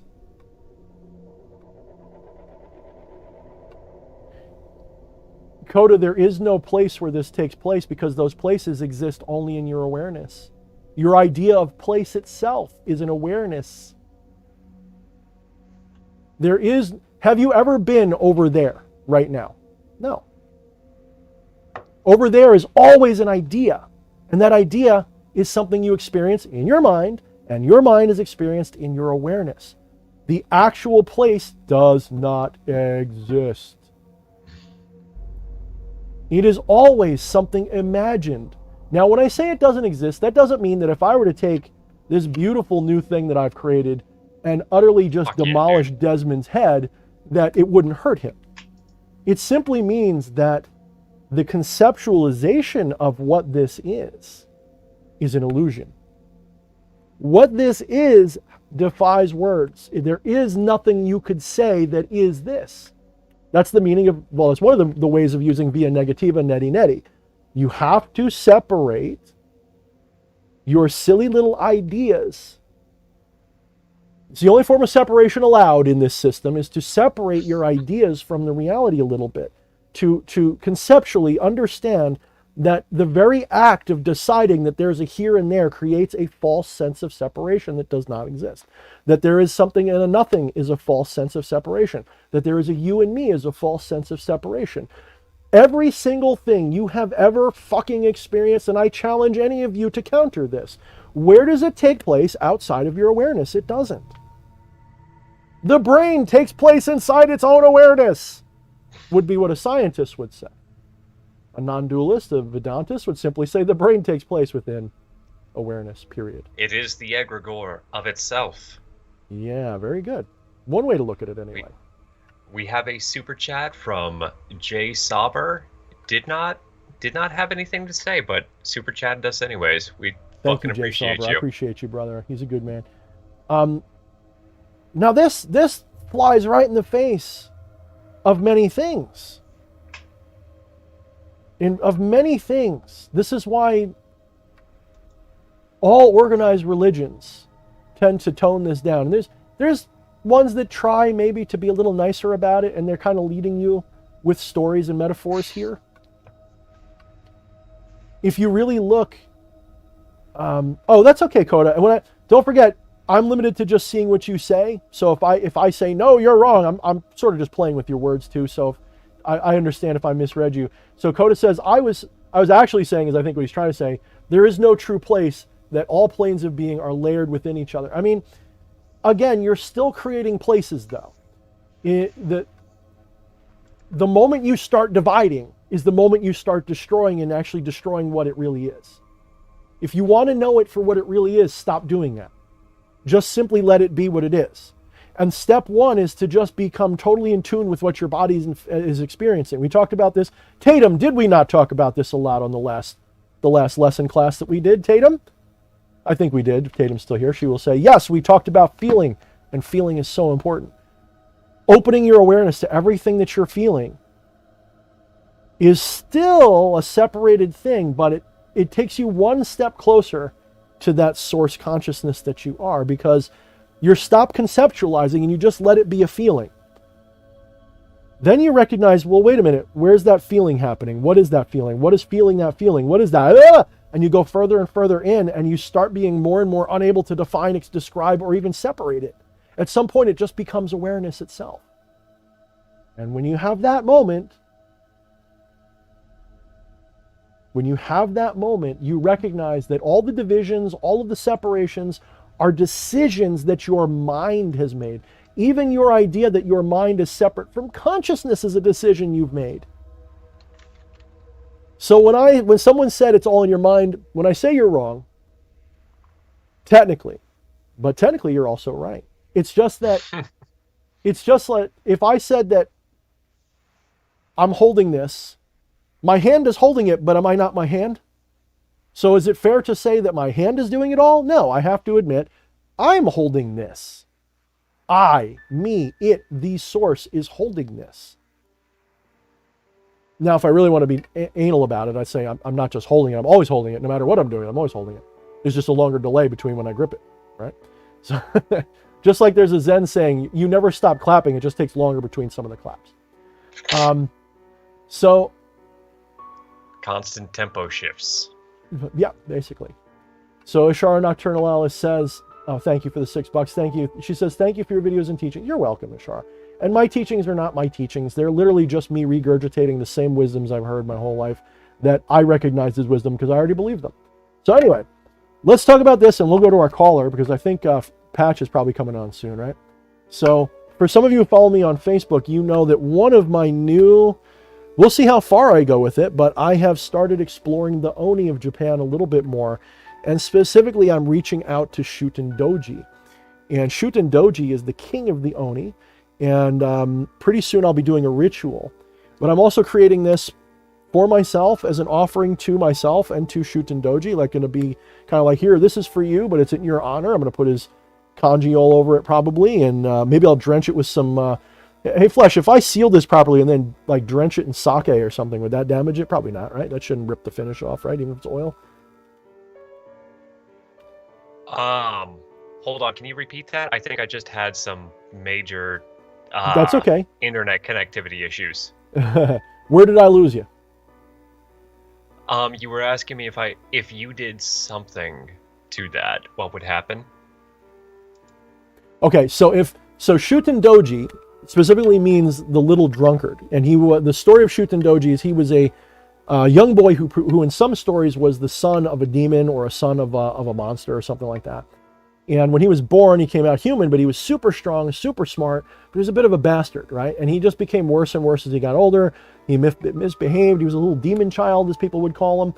And are you talking about me? A little bit. And at some point, during a festival, I guess he was a young adult or something, I don't remember, because there's a lot of different versions of this story. He gets real drunk and he puts on a demon mask, a scary mask, and he runs around and starts picking on everybody. He's jumping out of bushes and scaring them and pissing everybody off, and everybody's mad at him, and like, you know, he's just being a real dick, and he's really enjoying pissing everybody off. I don't blame him. That sounds like fun. And so at the end of the festival, when he goes home, he tries to take his mask off and it gets stuck. Not just stuck, it's like that Twilight Zone episode where when they take the mask off, they look that way underneath. I hope you didn't miss that one, because I just spoiled it for you. So his face becomes a demon mask. Well, he eventually becomes the king of the demons and the king of the Oni, the most powerful of them. And there's a whole bunch of stories associated with him, including how he supposedly is defeated by the great hero of Japan, Reikyo Yoshi. I don't remember his full name, but Reiko, I think, is the name most people recognize. So this sounds like where the wild things live, but with extra steps. Yeah, basically. So they're basically Japanese ogre demons is what they are. And they're big, strong, badass motherfuckers, kind of built like me, but bigger. Like, I'd be the tiniest one you ever saw if I was an Oni. But they're fucking, like, they can be like 20 feet tall in some of the stories, but they can also be smaller, like they can take on smaller forms. So one of the weapon, their signature weapon, of course, they're usually depicted looking like ogres with, you know, furs and stuff like that. But some people just show them wearing more refined clothing, but they're not stupid. Like in D&D, ogres are dumb. But in some of the D&D stories, the ogres were once the smartest creatures on the planet. They just became dumb because of something that they did. So the Oni are often very, very smart. Now, their weapon, though, the signature weapon they use is called a kanabo. Some people call it a tetsubo. There's different words for it. Kanabo is the most likely and most accurate because tetsubo means iron club, basically. Whereas kanabo is more like a wood club with metal fittings on it. So I decided that for a good offering for him, now I could spend money and go out and try to buy one that's been made wrong, by the way. Most people make them wrong. I decided to make one right. And the thing that makes it right isn't necessarily how you carve the handle or anything. It's got to weigh the right amount. It shouldn't weigh 50 fucking pounds like most of the myths say. Most of the myths say they're 15, 20 pounds. Sorry, you're not swinging a 15, 20 pound bat around. You're just not going to do it. Maybe an Oni would, because they're supposed to be like Herculean strong. So I'm designing these things to be, which I have to measure it, but I'm going to say this one's probably maybe 5 pounds. I can just about swing it with one hand effectively. But then again, I like to, in proper staff form, you learn to swing a staff by the end with one hand. It's not that hard. It just sounds hard. So this is essentially a post hole digger, the handle for one, that I have sanded up and treated nicely, and I started staining and working on. I drilled holes for and put bolts in there.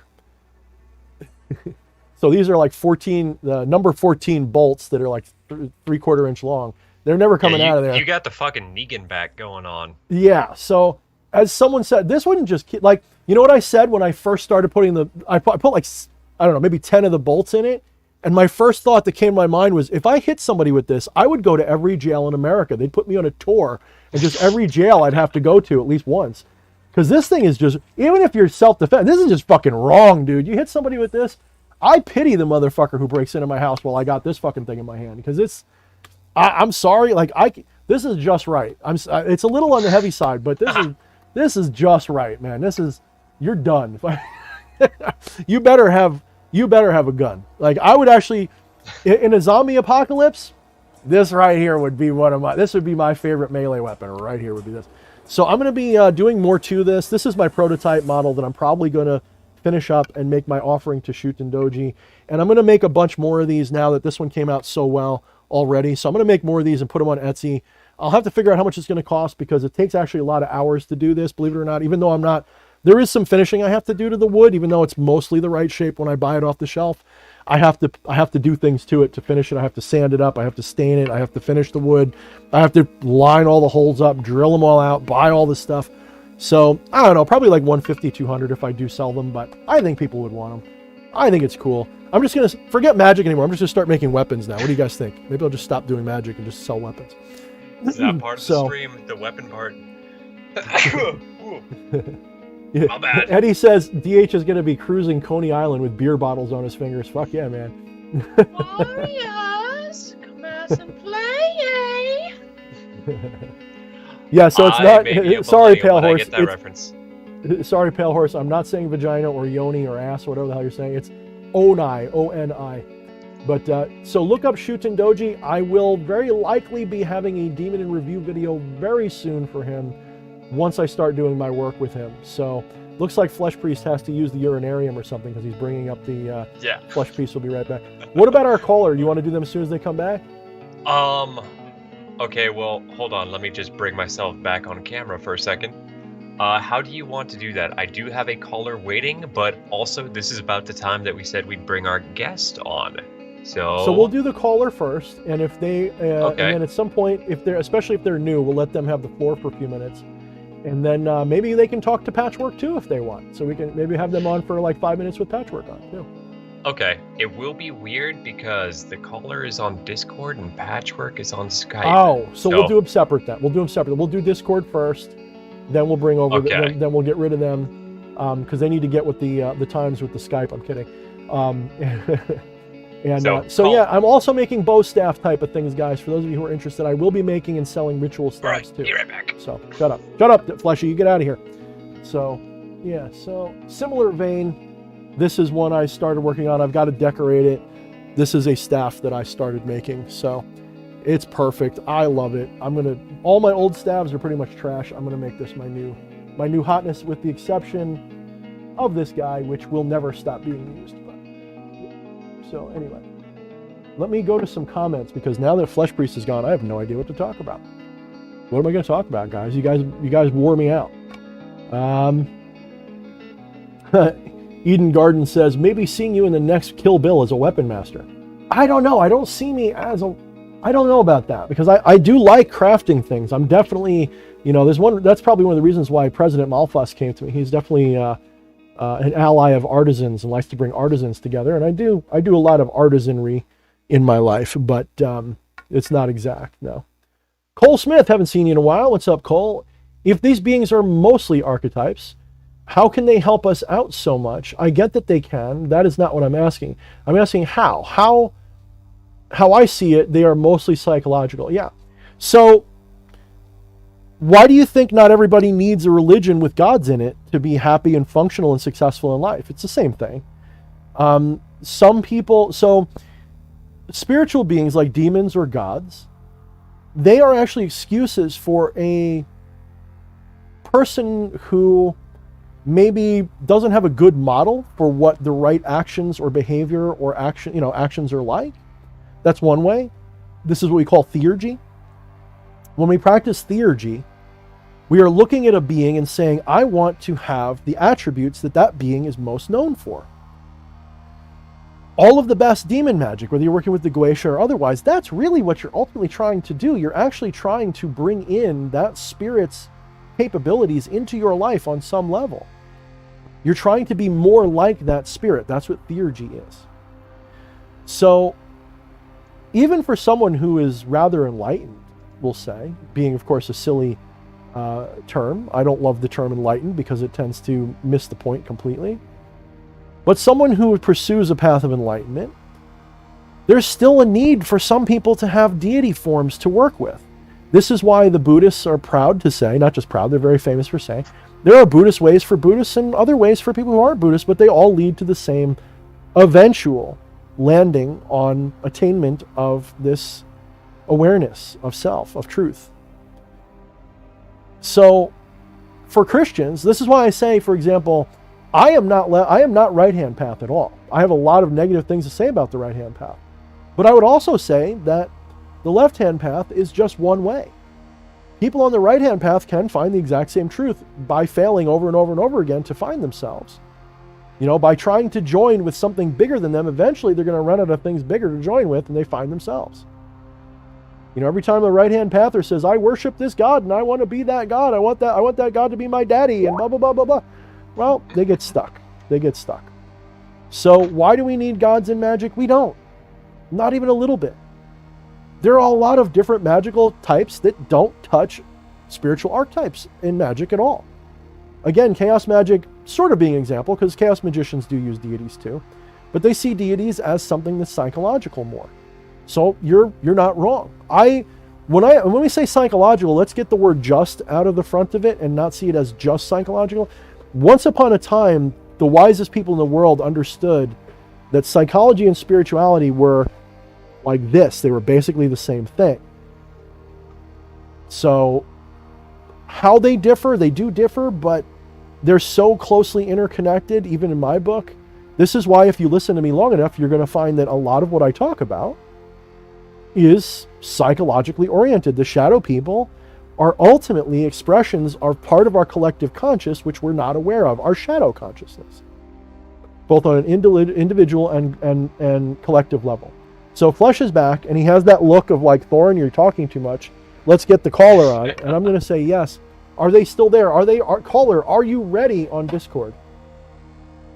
So, caller says that... Check your messages. Caller says, where's my message? I see ready when you are. Which caller do you want to go to? Well, we will let this caller... Well, that's the thing. We did say Patch was going to get his own platform for a little bit. So if Eddie's okay with just being on for like 5 minutes or something, we'll do caller number 1 on Discord. All right, let's do it. All right, let me mute everybody, especially you. Especially me. What Eddie, is up, Eddie, you are my caller monster? number 1 tonight. What is on? He must have left us. He's like, they took too goddamn long. He's chatting away in the chat, and he's not talking. Do you hear him? Because I don't. Now. Oh, you know what? I also gotta switch my audio because I bet you nobody else hears him. Hold on. So when the little pop-up says, "Would you like to switch your audio?" I always say no, and I should have said yes. We're professional. We've done this once. I can hear you though, Eddie. Blah blah. Blah. Okay, good. Okay, good. Say something, Eddie. Something. Okay, perfect. I think everybody can hear you now. Ed Monster, what is happening? To get back to the why are all the gods kind of the same? The term everyone should Google as soon as the stream is over is Proto-Indo-European culture. Mm-hmm. Yep, for sure. It's at least a piece of it. I mean, we could. Well, what about you're saying it's? What about it's really all sourced in Sumeria and then went over to that, and that's where it dispersed, was from that Proto-Indo-European place. Is that would you say I'm wrong there, or what? Go ahead. PIE is older than Sumer. Is it? No. Oh, is that Is what it the really? pie gods are? Oh no, Yeah. you're right. No, you're correct. No, you're actually well. Yeah. We think that's correct. Yes. Yeah. Good Yeah. point. Good point. Yeah, because that's we're talking that- basically from 4500 BC to 2500 BC. Well, don't And- forget that ancient Sumer goes from about 45. Like the writing started in 3700 BC, but Sumer was already an old culture by then. So maybe it's the same thing, right? Maybe it is that Proto-Indo-European. But yeah, they're definitely like right there, neck and neck. Maybe that Proto-Indo-European culture was the one that came from the flood, right? Maybe that's kind of like what it was. But go ahead. Yeah, but that's you look at what little we know about their religion. It sounds an awful lot like, and so you're talking basically Greece, Sumer, even Egypt, Mm-hmm. like literally every culture from Great Britain and Iceland and the Faroe Islands all the way down to India Mm-hmm. came from this one mother culture and this one mother language, which is why it's so easy to build those 777 style spreadsheets where we sort of link everything up with associations. But as soon as you try that with China or Africa or Native American cultures, that whole experiment falls apart because those cultures split off more like 10 to 20,000 years ago. Mm-hmm.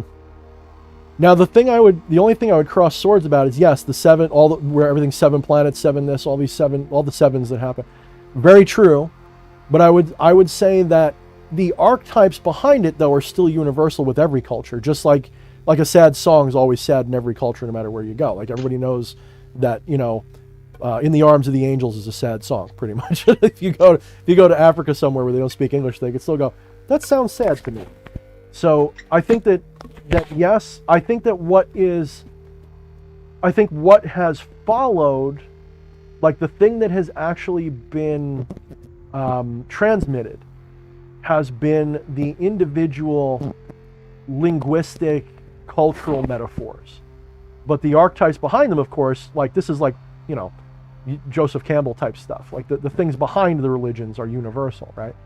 So, but that's interesting. I didn't even think of that. That's interesting because I knew about Proto-Europeans, but I didn't, Proto-Indo. I knew that was old, but I didn't know that they were pretty close in time too. That's pretty interesting. Interestingly enough, that if you're a Warhammer 40k fan, that's why the god emperor of mankind was born in Anatolia, in Turkey. That's interesting, which is not too far from I think. And let's not forget. Let's not forget, it's in Turkey near Göbekli Tepe, where they found like the oldest supposed temple ever exist in traced back to 10 or 12,000 BC.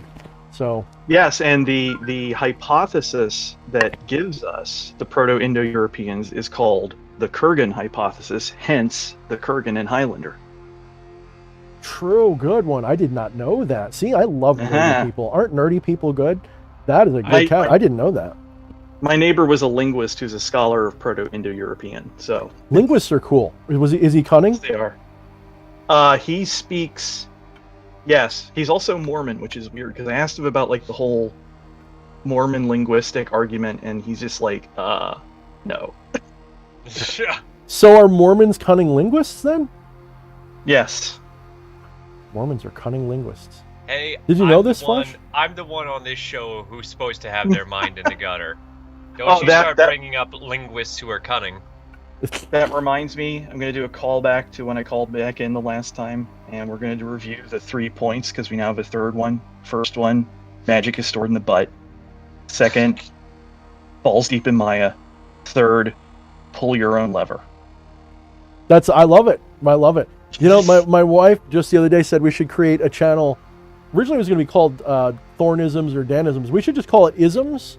And all of these kind of isms, whether they're from me or you guys, should go in there. And we just make like a big giant channel that's just isms. By the way, plug our channel for a second. Plug our Discord there, Flesh.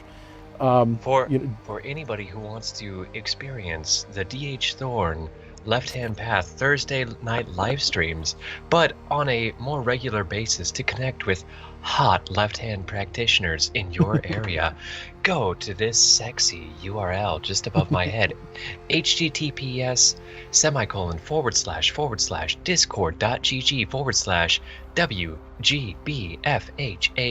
https://discord.gg/WGBFHAPMGV to find hot local singles in your area. Which is also pronounced Woogabafapmagov. So, But we're just about ready to do the spot for the Black Magic OnlyFans. Yeah. we were thinking about it. But we couldn't get the 900 number. We could only get the 666 number. And they didn't want $1.99 a minute. They wanted us to pay $1.99 a minute. So it didn't work out too good. It wasn't cool. If Patch is ready, I was just going to be filler bunny. So, Oh, Eddie.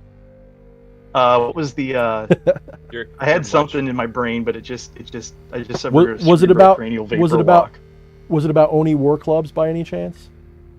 No, but back when I used to play Legend of the Five Rings a lot, I ran an Oni and Akuma based deck. Oh, Like I only Stomped the hell vaguely out know of what noobs that with is. There is I- a saying in Japanese that Oni with an iron club, and it basically means invincible. So maybe he'll teach me how to be invincible. That'd be cool.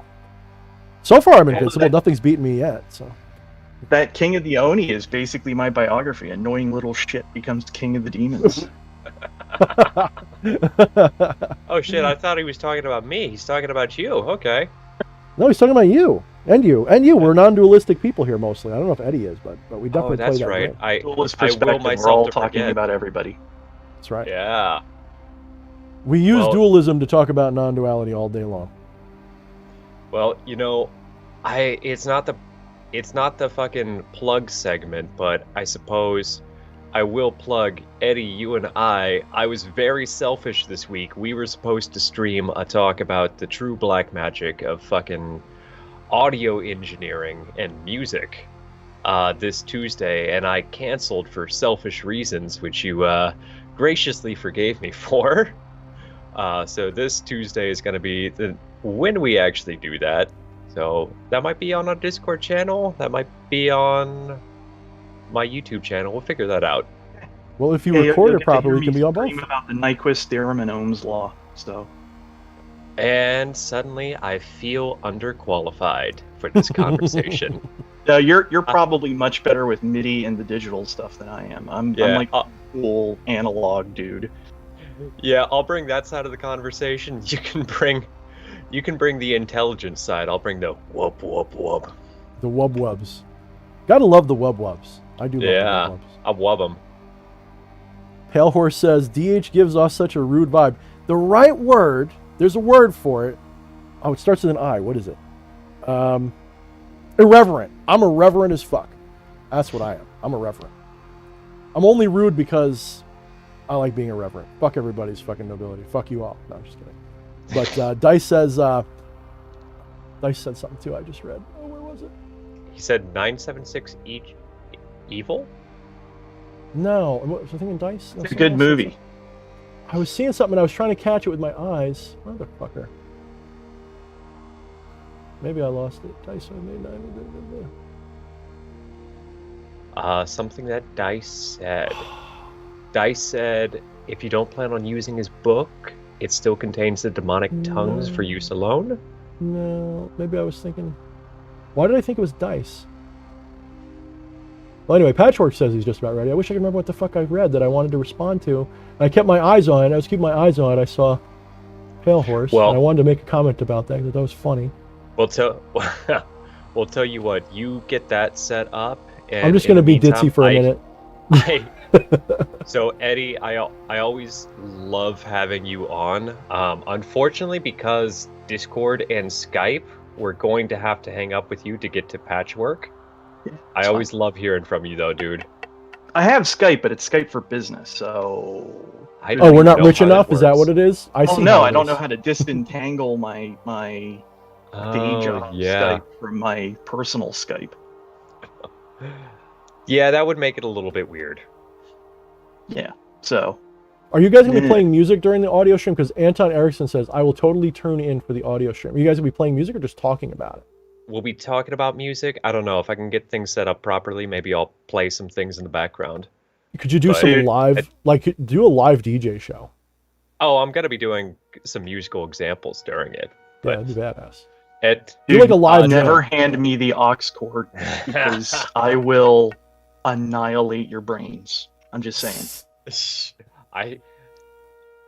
that will be a good thing. I like your taste in music though. But anyways, Eddie, we're gonna hang up with Alright. you and get to patchwork. Fucking love you, dude. Look forward to talking. Anybody who's interested Thank in that you, Eddie. talk, check the Discord. And you Thanks, better guys. like Eddie. Yeah. He's one of our mods now. Have a good So one, if you're dude. not nice to him, he will put the mod screws to you. So Yeah. fall at his feet Alright. occasionally. All right. Bye. Thanks, Eddie. Later. I can't remember what the hell I saw that I wanted to respond to. So let's just go to patchwork. If I see it, I'll say it. I give up. It must have been a fleeting thing that had to do with something else I was saying. And I almost have a memory as bad as EA Quettings. You never notice when he comes on, we'll get talking, he'll get halfway through something he's saying, and be like, I lost it. I've started mentally like recording the conversation. I feel like Tracer, just like, okay, remember 30 seconds ago at all times. Overwatch reference. Don't know much about it, but I know it exists. That's more than some people my age. All right, so ritual of summoning commences. I don't think we have to do the ritual summoning. We can just like threaten to bop him on the head with a stick. I got stick on the brain. There he is. Oh, he got real big. I hope you're not naked over there because I got you on screen. Oh, Hey, man, what's up? I'm wiggling on camera. What's up, Patchwork? It's been I like, cannot see you guys a whole week. It's been a whole week. yeah, I was gonna say it's been like 7 whole days since we last spoke. Yep. Good to have you on. There dude. he is. He's in the middle of darkness, smoking Oh, a cigarette. He looks edgy as shit today, man. Wow. He Oh my went God. full edge. Oh my god, do you have a Jarum? You totally have I a love Jarum Black, Jarums. don't I you? love those fucking things. Is that a Jarum? I'm sorry. What? Are you You're, smoking you're cloves? totally smoking a Jarum Black right now, aren't you? Oh yeah, I am. You're Oh, like lick all your a lips for bunch of me. motherfucking goths. Lick your lips for me, brother, please. I just. Are they the tasty ones? Do they taste like anything? These are just like the straight up blacks. Oh, okay. I like the touch of clove Jarums. Those are the ones I used to always do. Those are the best. Clove cigarettes. Yeah, I got- Fucking candlelight going. I don't know if you guys can actually see me well or not. You're fine, actually. It's actually you Yeah. look. That's why I said you look super duper edgy because, like, I try to put all this stuff in the background, but it's all black. But you just look like I don't know, like you just look like, just like a dude that just a face in the abyss, just like we are now going to be exploring darkness personified for itself, and that's what it is. No. What is that, Patchwork? Goth Club and big booty Oh, bitches. fuck. Oh, it's the illusion is broken, completely broken. We Uh-oh. see the ceiling smoke detector, ceiling fan. The whole mom just walked in to say, "Are you smoking in here, kid? What are you doing?" I mean, technically I live on my own, so. Super chat from Jeff524 says, "Fantastic chat night. Love you guys, and we Oh, love thank you you, Jeff. too." Thank you. Fucking So- horns up to you. Phone fell over, but it's cool. That's fine. Don't touch it anymore. It'll be fine. So stop playing with it, like the lever. So Patchwork, you've bounced in and out of our DMs a bunch. You've been on here once or twice as a call-in, but I know you for a while, and I've known you as when you began the path workings with the Necronomicon, and you've gone through a bit of it, and I wanted you back on to be sort of one of our resident fan guest experts on that. And I know there's people that you probably consider know more or whatever, but of the people that I talked to lately, you're one of the people who know the most. So tell us a little bit about everything. Start from the beginning. Tell us about Patchwork, why he's doing the Necronomicon, what you've gotten out of it so far, how far you've gone with it, and describe it in a nutshell, what you believe about it. And I'm going to do my best to give you at least 10 minutes where only you and Flesh are going to talk, because Flesh will probably talk anyway, because I know he has no self-control like me. So you go ahead and you tell us what's up. All right. So, what do you want to know exactly? I'd be kind of curious to hear about what got you into magic in the first place, and why specifically you chose Because from what I know of you, from what we've talked about, you seem to have gravitated towards the Necronomicon. Necronomicon. Current? Yeah, I was trying to put an ick at the end of that for current, but yeah. Necronomicon, names of the dead. Necronomiconic. The book of the names of the dead, I believe, is the exact pronunciation. It's a Greek word, actually, if I remember correctly. But go ahead. Yeah, it is. It's Greek for dead names, I think. Yeah, something like that. But I have to go back into that. Now, as far as like getting into magic in general, I've always had like an interest in magic. Like even before I got into the Necronomicon, being as So where did you get started, and when, and why? So let's do that. When, where, and why. Let's give it the good old W's. when, where, and why, and like how I got started in magic in general. Yeah, we'll start there a little bit, because that'll help us understand why you decided to try out. So let's start there. When did you start? How old were you? You know, you're not an old dude. You're like probably around Flesh's age. Yeah, I'm 23. Yeah. But as far as like getting into like magic itself, I was kind of curious, and I was about maybe 11 or 12 at the time, just kind of dabbling and just doing whatever. Wanted to see if he was what we call mage curious, by the way, guys. For those of you who are mage curious. But no, as far as like spiritual experiences and stuff, I've been having spiritual experiences for as long as I can remember. I remember the very first time I had ever done astral projection, and it was by an accident. Oh shit! I was about as young as like 8 years old when I had astral projected for the first time. Didn't know what was going on. Thought it was kind of cool. Until I fell back into my body. So tell me a little bit about that then, because you know, astral is one of those things that I wouldn't say I struggle with, but part of my interpretation of that is different from what most people call it. So you've had what you call, would you call them out of body experiences, or just astral, like soul travel? Like what would you call them? I wouldn't know whether to classify it as like just like an out of body experience, because there was a little bit of soul travel in it involved. Like it started off as like just like a normal dream, and then like I more so became aware in that dream, realizing that I was dreaming, right? And I'm just like, it's like, if this is just a dream, I can do anything. And it's just like, before you know it, it's like the dream itself just kind of ended, and I found myself walking. It's like kind of like walking up a flight of like stairs, but the stairs were like kind of see-through, kind of like God, how would I describe how these stairs were? They were transparent. I do remember that, and I do remember looking down and being able to see myself above the Earth's atmosphere. I could actually kind of see like all of the different planets like below my feet, and coming across a gate. What the hell is going on? I'm preparing incense. I'm sorry. It's like right next to my thingamabobber. I am sorry, dude. I'm sorry. That was very careless of me. You just can't stop them. You know what I'm saying? Oh yeah, I've been there before. It's like a zit. Yeah, pop one. I mean. Oh. So you said everything. The stairway was clear beneath you, and you could see all the planets beneath you. Was this like a How much control did you have over all of this? Was it like oh my god, I just lost the term. Was it a lucid dream? Thank you. Yeah, was it like that where you felt like you had control over the entire thing, or were you just experiencing it as it came to you? I felt like I had control over it for the most part.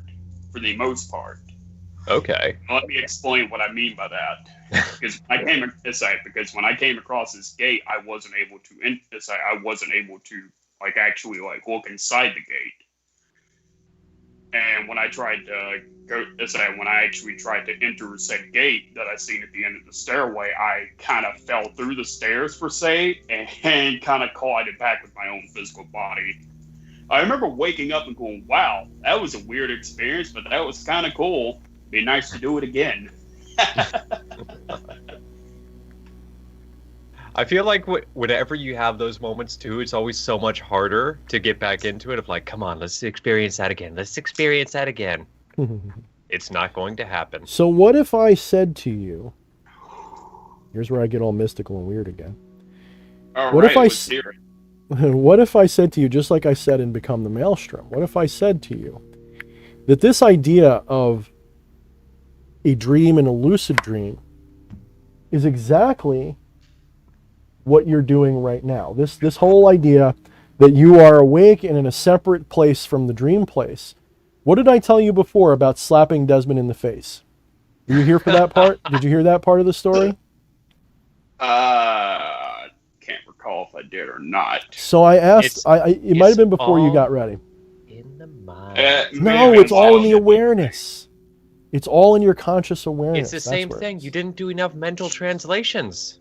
All right, so I never speak untruth. You just got to translate it to the truth. so when we say that something happened, like if I said I'm slapping Desmond in his face, where does slapping in the face happen? Well, to a materialistic person, it happens to your face. To someone who's maybe a little bit higher on the food chain, they think it happens in your mind. Someone who is maybe more aware, or at least been told the right answer, knows that it's in their awareness that the slap takes place. There is no slap. It's an illusion. It's something that you think happened. It's the experience of the slapping that is real, not the slap that we call it. So the dream that you're having when you're sleeping, That I had. so the dream that you had is no different, right? When you're dreaming, that experience is happening within your awareness. It's not happening to a body or something. And so you can have a dream that does whatever you want it to do, right? Because you're in control of it at all times. So Of what is course. different? What is different between your sleeping dream and your waking dream? There's really not much of a difference, honestly. So if there's no difference between a sleeping dream and a waking dream, then the magic that we're looking for is basically no different than when you're sleeping trying to have a lucid dream than when you're awake trying to have a lucid dream. That's why on the cover of Become the Maelstrom, the subtitle was, in sigil script, all dreams can be made lucid, or something to that effect. Oh And my your god, life was that is- really the tagline? I never noticed that. If you look at the cover, I have it right here because I've been using it lately. So if you look at the cover, you probably can't see it because of the lighting, but right above my name, that weird text that's there, it says, "Reality is a dream, and all dreams can be made lucid," or something like that. You son of a bitch. So if all dreams can be made lucid, why don't we do it every moment of every day? Well, what happens to the moment that your dream becomes lucid in sleeping? What happens? What's the first thing that happens when your dream becomes lucid? Not the first thing, but how long does a dream last once you're able to do it on purpose, to do whatever you want? It might very long. Not. Isn't it usually like pretty soon after you realize you're dreaming that you have to pee? I've Or- been there before, yes. Or the alarm's going off, or the dog's licking your foot, or something. You usually wake up within a few seconds of that, It's- even in real it's time. like usually either me having to get up and pee, or I'm just hearing a loud bang on the wall just Something, out of yep. nowhere. So the moment you start to have too much of a connection to the truth of your nature, something in you says, stop it, stop what you're doing right now. Wake up, you're dreaming.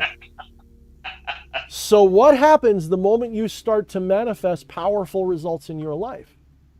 Wait a minute, hold on a minute. There's rules here. Wait just a minute. So for a minute there, you were flying high on magic. So next week, you're going to crash your car. Don't you invoke that magic here? So that's all I'm saying is that there's a game that we play with ourselves. We don't want to wake up yet. If we did, we'd already be awake. We're trying to keep this dream going as long as we can, and that means we have to shift back and forth between different kinds of dreams. And those people who have successfully transmigrated themselves from one dream reality to another, we call them crazy. In their world, they're 100% sane and rational and doing everything right, and we seem crazy to them. Who's wrong? You know what? I don't think anyone's wrong, really. It's all a matter of perception. It's just collaborative. It's a collaborative story that we're telling with ourselves, to oneself. We're all the mad piping little demons that are around Azathoth playing the pipe all the time that keeps him asleep. That's what we are. We're all the little piping little fuckers. And we don't even realize it.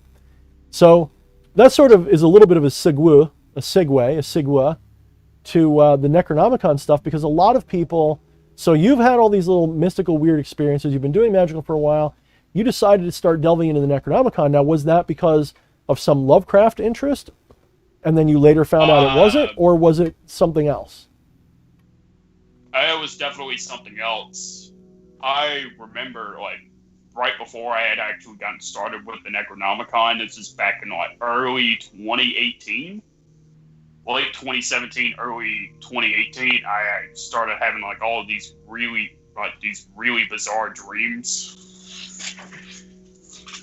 And all this crazy symbolism at the time that I didn't understand, but later I found out that it was actually calling me to the Necronomicon.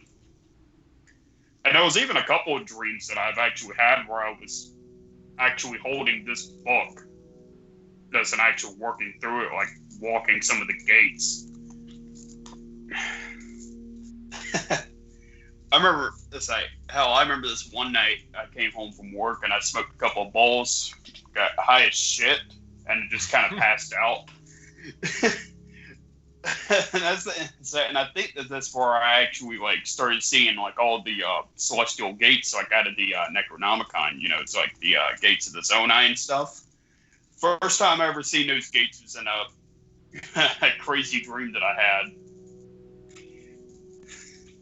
And that's being stoned out of my mind. So, yeah, go ahead, Fleshy. Ishara is asking, Patchwork, what kind of symbolic dreams? Symbolic dreams revolving real heavily around like fire and the sword, which is two of the main things that you use to work with the Necronomicon, especially when like working with the Watcher, you know, like the sword of the Watcher, and you also had to burn the offerings in the Agama Seratu, or as most people would know it as the Watcher Bowl. Because a lot of the work out of the Necronomicon is done with both fire and the sword. Now, symbolically, why do you think that is? Now, symbolical, why do I think that is? Mm-hmm. So again, so to kind of backtrack before you answer, so we understand that the Sumerian work, I mean, not the Sumerian work, the Necronomicon is a modern invention that was created as a sort of celestial planetary magical system based on Sumerian myth rather than Hellenistic and Roman myth, right? Because it's very similar. There's a lot of similar things going on. There's differences for sure. There's a lot of similarities too. So, why do you think? I'm sorry? So with that being said, why do you think so much of this has to do with fire and the sword? It's obviously not just because it's cool. And a superstitious person who really believes the Necronomicon is some ancient Sumerian, Lovecraftian, old one's guide of magic that somehow is a lost manuscript like something else. That's always the story. It's a lost manuscript. It's always bullshit. By the way, guys, for those of you who go, the Necronomicon is bullshit and it doesn't work, so's the Keys of Solomon and the Goetia and the Red Dragon. Or any other... Hey, you don't say that. You may get your hands on. Really. They are all just as equally made up. I'm telling you right now. They're all just as equally intelligent fabrications. Okay, guys? Just stop spitting facts. It hurts. That drives me up a fucking bonkery wall when I run into like a real true believer in Solomon and Goetia shit. And they're just like, no, this is real, and the Lovecraftian Necronomicon, all that's bullshit and won't work because it's fake as fuck. Meanwhile, I know people who've been using both, and they get better results from Necronomicon work. Yeah. I will tell you this right now. As I working out of this book, holy shit. So You So wouldn't say- Ishara dropped an answer, but let me see what your answer is first, Patrick. Because so the symbolism of the sword and fire, excuse me, sword and fire. What is the symbolism there? Do you think that there is any reason why the sword and flame are so important to that system? Oh, I do, but it's kind of escaping me at the moment. Okay. My mind is just kind of all over the place. I'm sorry. So Ishara puts up a good comment. She says the sword is air, and of course fire. Does the air direct fire? Well, the air definitely inflames fire. The air definitely feeds Oh my fire. God, yes, fire and air. I should have fucking known that. I'm an idiot. That's okay. So with that said, is there anything you can add?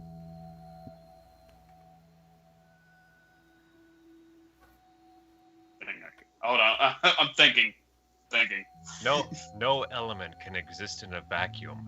They need each other. Well, technically, flesh is not wrong. I am never wrong. You just must interpret my words, translate them. If there is no vacuum, that means there's no separation. That means the elements are all the same. But keep going. Yeah, I kind of want to hear more what Flesh has to say. Oh, please don't. Please don't. I'll have to pull more shit out of my ass. So Let's hear it. so describe. So let's see. I like peeling back the layers of magical ritual and trying to understand maybe what the reason for some of this stuff is, because then it tells me how to do my own magic better. It gives me new symbolism or new concepts or just new techniques of symbolism that I haven't thought of before.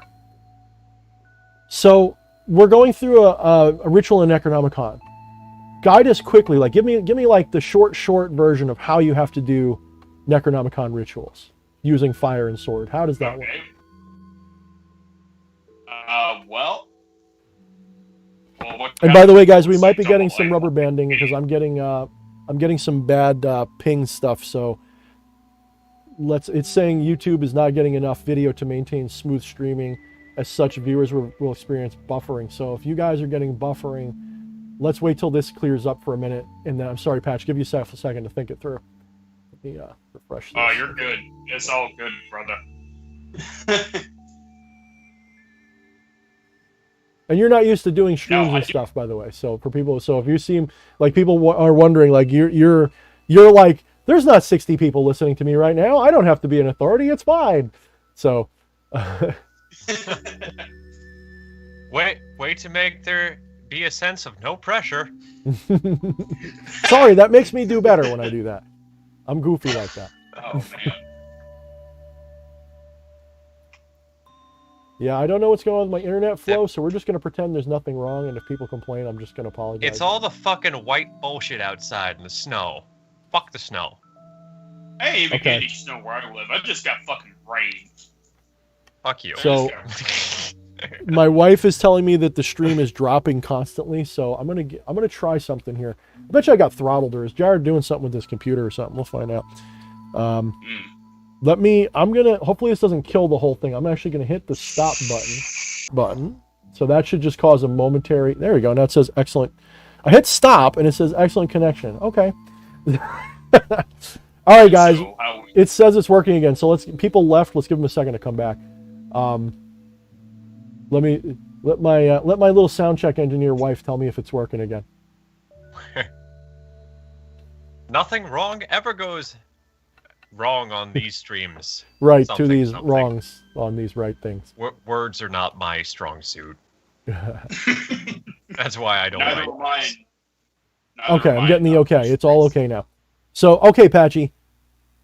Lay it on, brother. So tell us about tell us the quintessential Necronomicon ritual pattern. What does it look like, especially with relation to the sword and fire?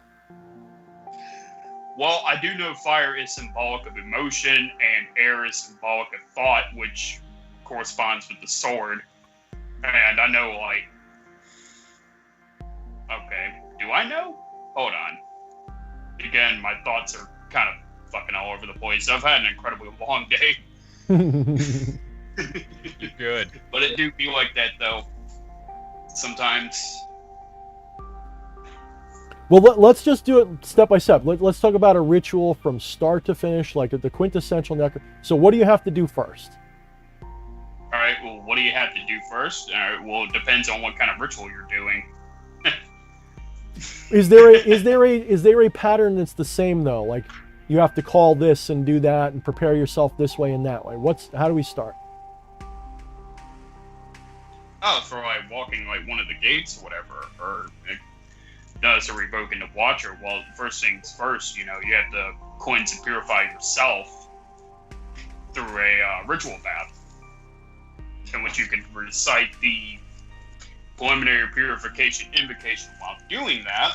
Is that while bathing, because that cleanses your mind, body, and spirit, like before actually stepping into ritual. Now, as far as like, yes, I also do know you have to purify the space with both salt and water, which I know is symbolic of the food and water of life that was used to.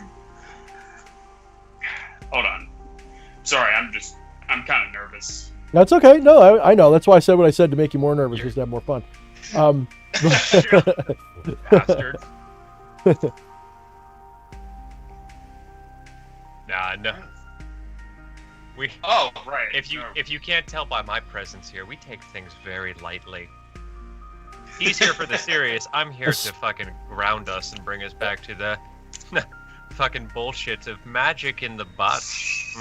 He likes to think that he invented that, but I was there when it happened, and I remember being part of the invention process. I'm just kidding. I was there too. I remember watching that stream. Magic is in the butt. Alright, now as far as like purifying the space with like salt and water, like I said, yeah, it's symbolic of the food of life and water of life that was used to bring back Ishtar when she had descended into the underworld. So that's what purifying this thing. So that's the symbolic reasoning behind like purifying the space during one of the Necronomicon rituals, such as walking one of the gates. Am I coming through clearly? No, you sound fine. I'm going to actually echo a little bit of what Coda's saying. So Coda is saying, stop thinking and feel what it means to you. Stop analyzing, guessing, and everything. You need to know. So at arm's length. So in other words, he's saying like what I'm going to imply in a minute. At some point, all of those little facts, figures, and details have to. When you're watching a movie, do you notice how many people are wearing red shirts? Do you care how many times the main character ate a sandwich? No, none of that matters. I'm only ever focused on the gorilla during a game of basketball. We all missed that gorilla. We all miss anything now else. You've ruined it, and now I'm not going to put because if people haven't seen that, it's ruined for them. So, but yeah, right. so when we step back, we got to step back a little bit. Now, we don't want to go so far as to just throw all the baby out with the bathwater with the symbolism. But what we want to do is we want to read that symbolism as meaningful. So, salt and water. Salt is a purifier. It's always been a purifier of food, and all these other things is symbolic of like some of my earliest magic rituals. I use salt as the ring. Like I'd make my circles with salt and shit. So it's a very powerful element in magic. So, but so we're talking. Actually, a lot of people do. Yep. So I mean, not all, but most of my offering bowls have always been lined with salt, especially the flaming cauldrons. I've always used salt as the medium that holds the alcohol. So, for a pure flame, basically. So, so we have an element of purity. We have water, but we also have, Tiamat and for fuck's sake, her husband, was it On? The salt water and the freshwater marsh come together. The salt and the water come together, and they create the one, the true. But see, so keep going. So we have to do a preparation. We have to cleanse our mind, body, and spirit.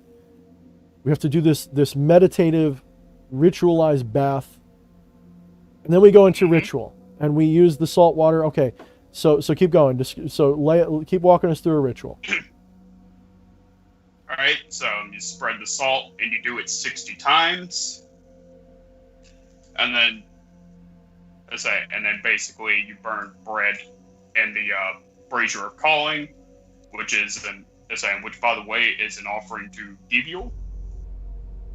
Basically asking him to help to purify the space with flame, and then you sprinkle water around the circle at least 60 times, purifying with both salt, water, and fire, because fire is also very cleansing. Alright. I'd say so. I mean...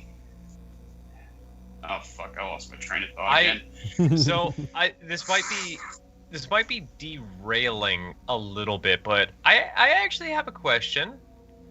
Yeah, what's up? So this is coming from somebody who's never worked with the Necronomicon too, and acting as a stand-in for the audience. What about the Necronomicon drew you guys? Because I think you both have worked with it. Oh, I half-assed my way through it as a teenager. I did not walk the gates. I literally was like, this is edgy and cool. Let me recite some spells at it with some blood on a candle. And then a fucking shadow monster came at me. So we're just gonna go to Patch because he did it the right way. My answer doesn't. Mine is the don't do it this way answer.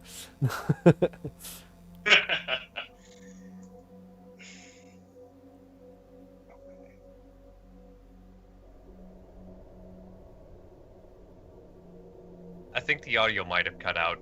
Yeah, we lost Patch. No, I can decide. No, Oh, okay. I'm sure you guys can still hear me. I'm just, again, I'm trying to collect all my thoughts, trying not to be too terribly nervous because I know there are a bunch of people listening to me. There's only like 50 of them now. Don't worry. They're Shh. We It's got all 35 great likes. people. We're cool. Oh, so they Come on, left. guys. Give us a like for Patchwork, guys. Give us a like for Patchwork, and let's blow them up a little bit. I'm trying my best to keep my cool here. No, you're good. In fact, anybody. Oh my God! At this point, being on camera doesn't faze me. But everybody, go back and look at the fucking. Day one. I rant about this every time, but JD Temple and EA Co-Wedding was the first time I was ever on. And listen to me now and listen to me back. Can I interrupt, Mr. JD, Mr. EA, Mr. DH? Why do you all have 2-letter names? Yeah, first day, and it was with the big dogs too. You're just like, oh shit, what do I say? Don't worry about it. Don't worry about it. Just say it. So that's what I'm going to say to you. Stop. I'm going to echo Coda again. Stop thinking about it. What made you want to do the Necronomicon? There's no wrong answer. You could say because it had big-titted mermaids floating around the cover. I really don't give a fuck. What was the reason that you jumped in the Necronomicon? Why did you say that's the one? The reason that I jumped into it. Yep. I felt as if I was being called to it, like I was being led to it. And I decided to answer that call and said, hey, fuck it, I might as well get this book. Okay. So If you remember earlier, like, with all the crazy The dreams dreams. and shit that I was talking about that I was having. And, I'm saying, and, like, during the time of me deciding whether if I should even get this book or not, I'm just like, is this real? Is any of this real? And then I actually started doing research on it. Mhm. Discovered this absolutely amazing YouTube channel, which had helped me helped me with my path and actually working through this book. And by the way, the YouTube channel is called Magicology. Mhm. I'm sure some of you have probably heard of that channel. yeah, he was on. We had a stream together once or twice. I got to get him back on again. It's been a while. He's a busy guy, and he doesn't do a lot of streams. But I should get him back on again. He's a cool guy.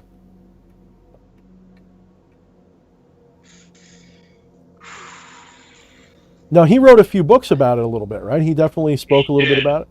Oh, and speaking of books, I would recommend his book, A Guide to the Spheres and Beyond, because that book had actually helped me to better understand like the gatewalking and everything. Or was it So- with this? So a typical so let's get back to the ritual pattern. So cleanse, purify it. Then we purify the space, right? So we're purifying the space with salt, water, calling upon a god to do the fire, to burn the evil out, basically, to burn the distractions away, right? So we're burning all the distractions away. We're setting up the environment. So far it sounds like you've described exactly what many other magicians do. Not me, I don't believe it. I'm that meme where they like wipe the fucking Cheeto dust off their fingers and go, come on, sluts, let's go fucking rub the unholy water on our assholes. But people will take very often a ritual bath of some kind, ritual cleansing of some kind, and then they will cleanse and purify the space, often with a lesser banishing ritual of pentagram, which I don't use at all. I have my own versions of doing things. But they have the lesser banishing ritual of pentagram, which very popular in OTO and all these other things, very popular way to do it. Yeah. And of course, the left-hand path people will insert demon names instead of angelics and stuff, and they'll use the same thing. Yes. And of course, the lesser banishing ritual is more properly understood as recentering yourself as the Most High. You are basically invoking the Most High as yourself, and calling upon the angels to be your servants to prepare your space for you. So, in a similar sense, you're doing the same thing. I mean, how dare just some mortal being call upon a god to purify a ritual space with fire, right? So you got to grow some big brass balls to start doing that, don't you? Mm-hmm. I'd say so. Because these different spirits and these deities that are associated with the Necronomicon, they're nothing to fuck around with. Let me tell you, nothing to fuck around with. Okay, now back to like the ritual steps. I know, like after you get done, like it's like cleansing the area with fire, in which, by the way, that actual cleansing can be found on page 99, where you burn bread into the brazier. If I could actually, fucking somewhere. I'll get to it eventually. But like after you do that, you sprinkle water around the ritual space at least 60 times, because 60 is the number of. It's either Anu or Enki. I can't remember at the moment. I was wondering about that. But basically, like after you do all that, you had to invoke your god and goddess to protect you. Basically, you're calling upon their assistance and their aid to watch over and protect you. Now, does everybody have their own god and goddess? And if so, who is that? Are they named, or do you have to figure that out?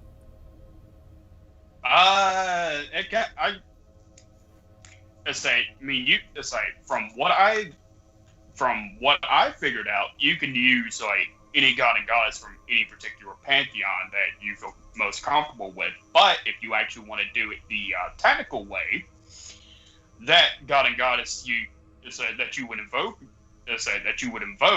in the ritual space is Marduk and Ishtar. If you actually want to do it the same way that the Mad Arab did it. And who wouldn't, of course, with a name like the Mad Arab? I mean, hell, that just makes me want to do magic in my butt. So, I mean, let's be clear. Part of the draw of the Necronomicon is that weird opening of the Mad Arab, right? A lot of people read that. That's fucking metal. I want to do that. And that's like where a lot of this starts, because a lot of people are snobbish idiots in the magical community, I gotta say. At least they were in the 90s. And they read that and go, oh, that's such bullshit. But keep going. I'm just going to say, I feel a little called out with my first band. All right.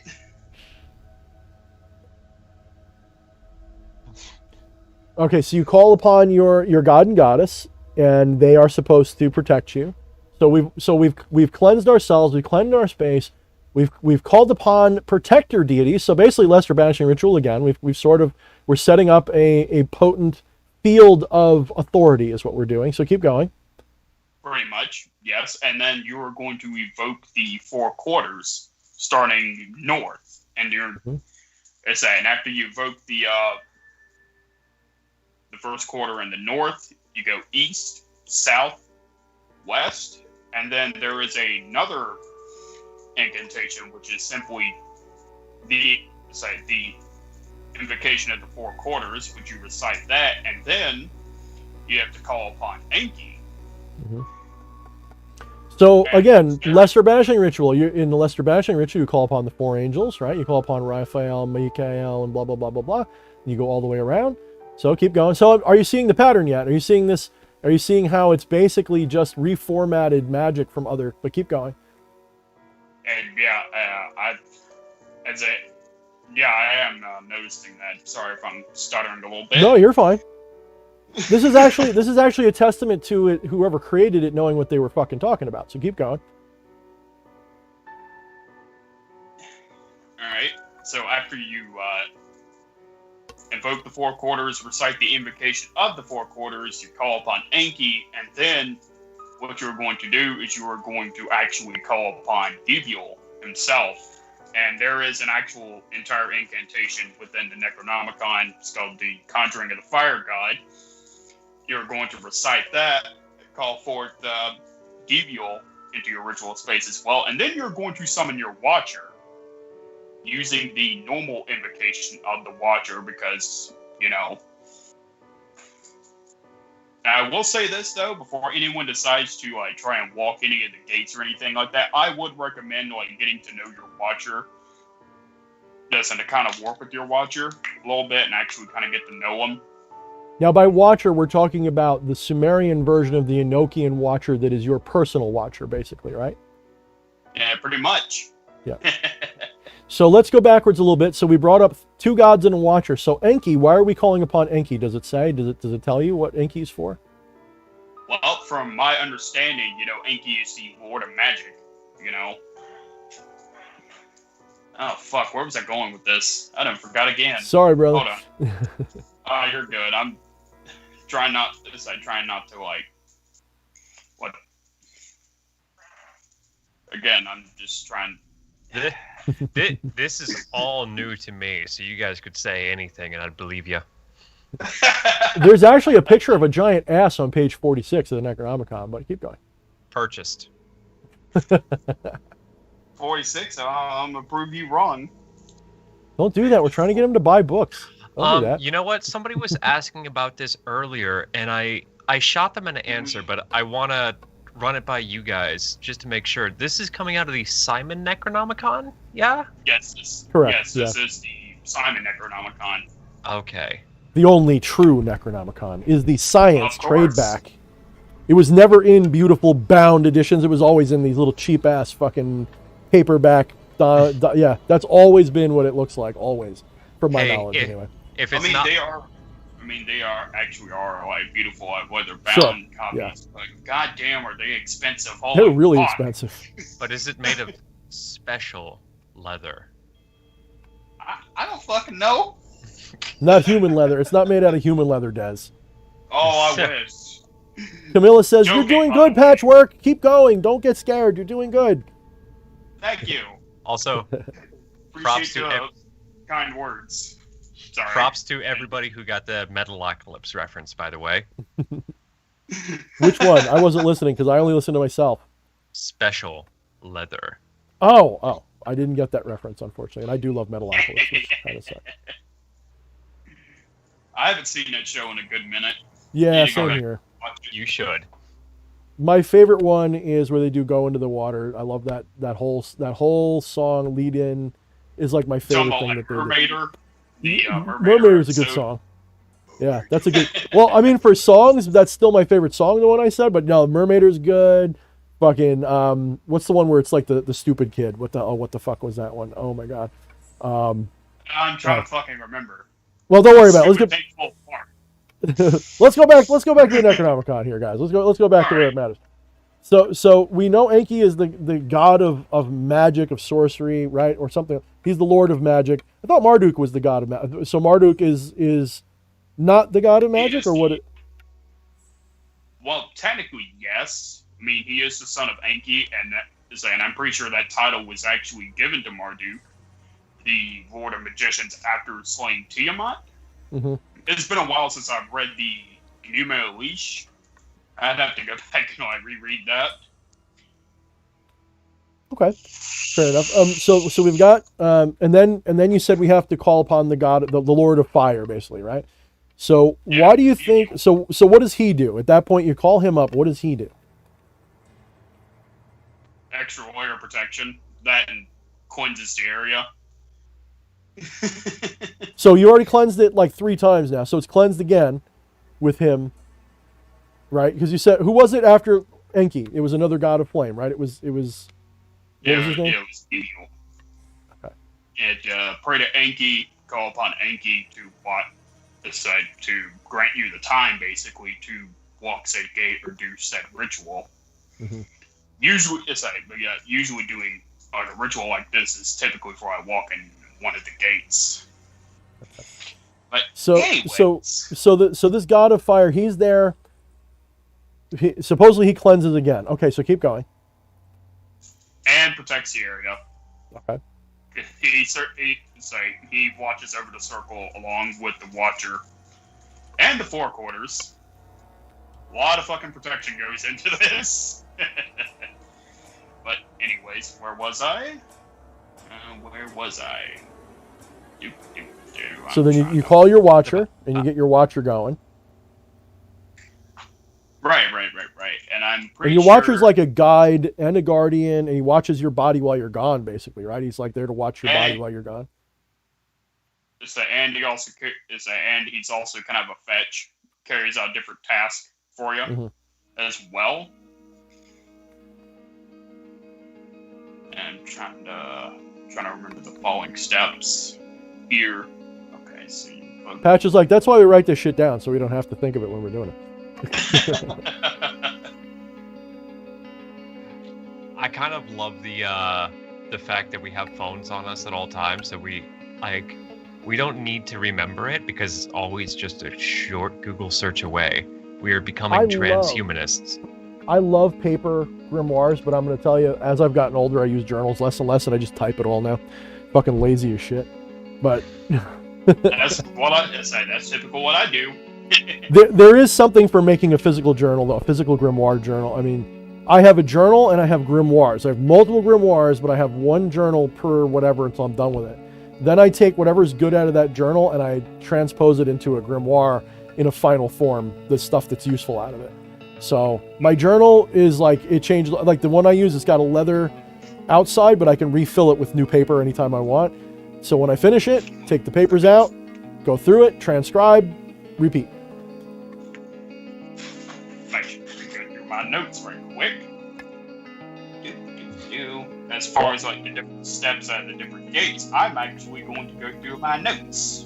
While you're looking for that, I'm going to point out, I was having this conversation in chat.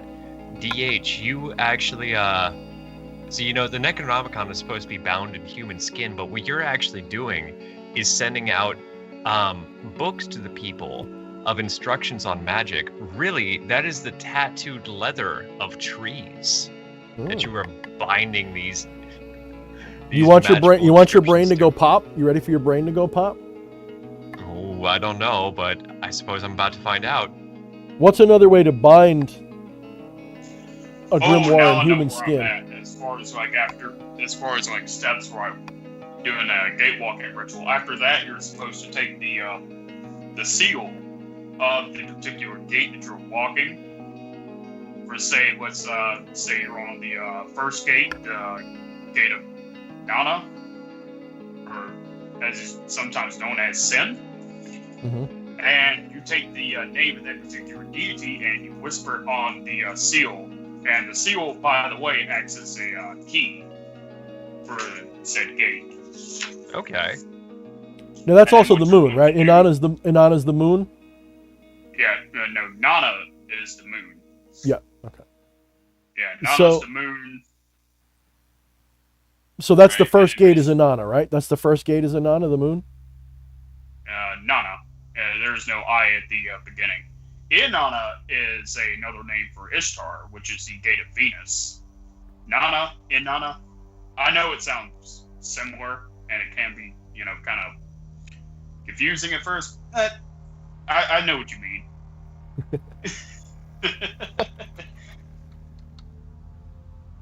right. So, anyways, like what you do, like after that, you whisper the name of the particular deity on their seal.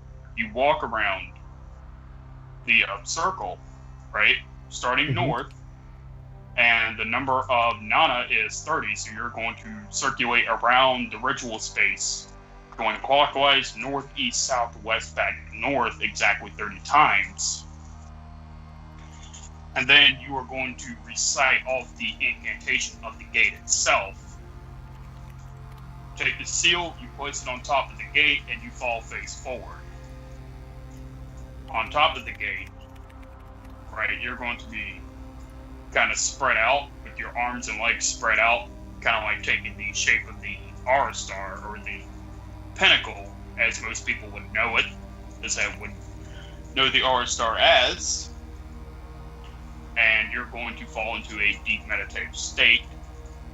Now, what I would suggest is gazing above is to gaze above the altar and kind of visualize a gate opening up before you. And what you are going to are going to travel through that gate astrally. How does falling through the? You said you recommend doing that. How does falling through the gate help you? Like falling, it's like falling to the floor on top of the gate. Yeah, why do you recommend doing that specifically? Out of curiosity. Yes, and laying with all of your limbs spread out, kind of like this. Your legs spread out, kind of like taking the shape of a 5-pointed star. Well, because the R star is the sign of man. It was our sign that was given to us by the gods. So that's why I would recommend doing that. Okay. And I wanted to. Somebody had a question in here. Baptized by Fire 616 asked, That's a badass name, by the way. Who are the Necronomicons? Are they aliens or demonoids? I'm pretty sure what they're asking is the entities within the Necronomicon. What are they? And so I wanna answer that, and then you two please correct me if I'm off on this at all. But from my understanding, the Necronomicon is the old gods who are characters created by H.P. Lovecraft, archetypes, really, established by him. To make a one-sentence answer. Do you guys have anything to add on to that, or I mean, if we're talking about direction?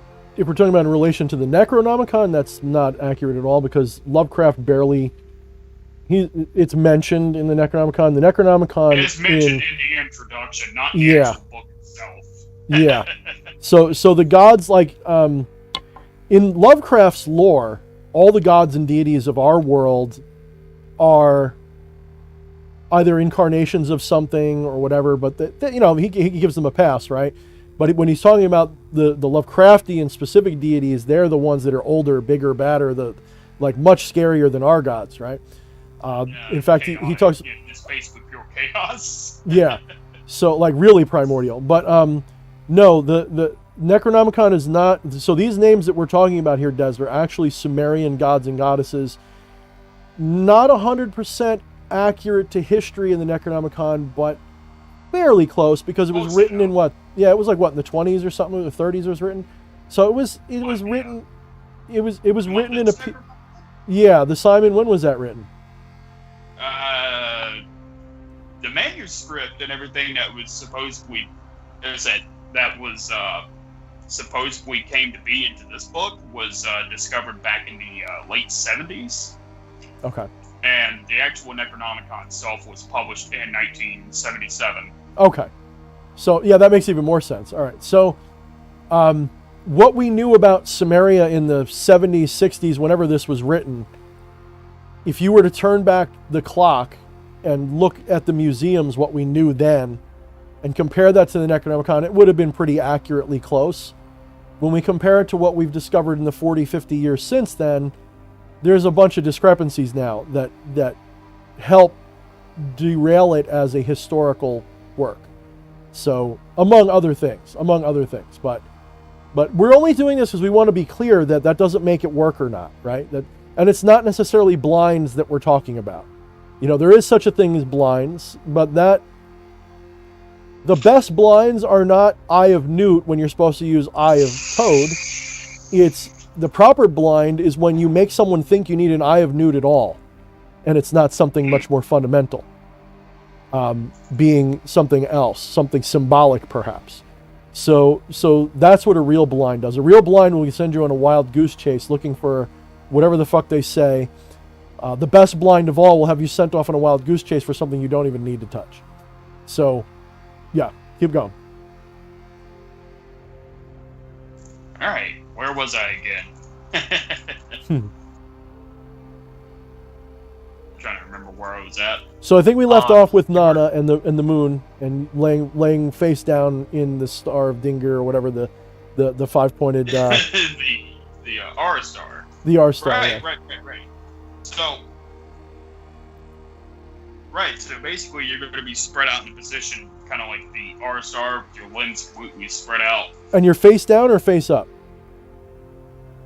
I always done it face down, and I always kind of just did this, just looking like above the altar. And So you're basically setting yourself up for magic being in the butt because the gods are going to come down on top of you. Keep going. Holy shit! That's all, folks. So I'll see you guys next week.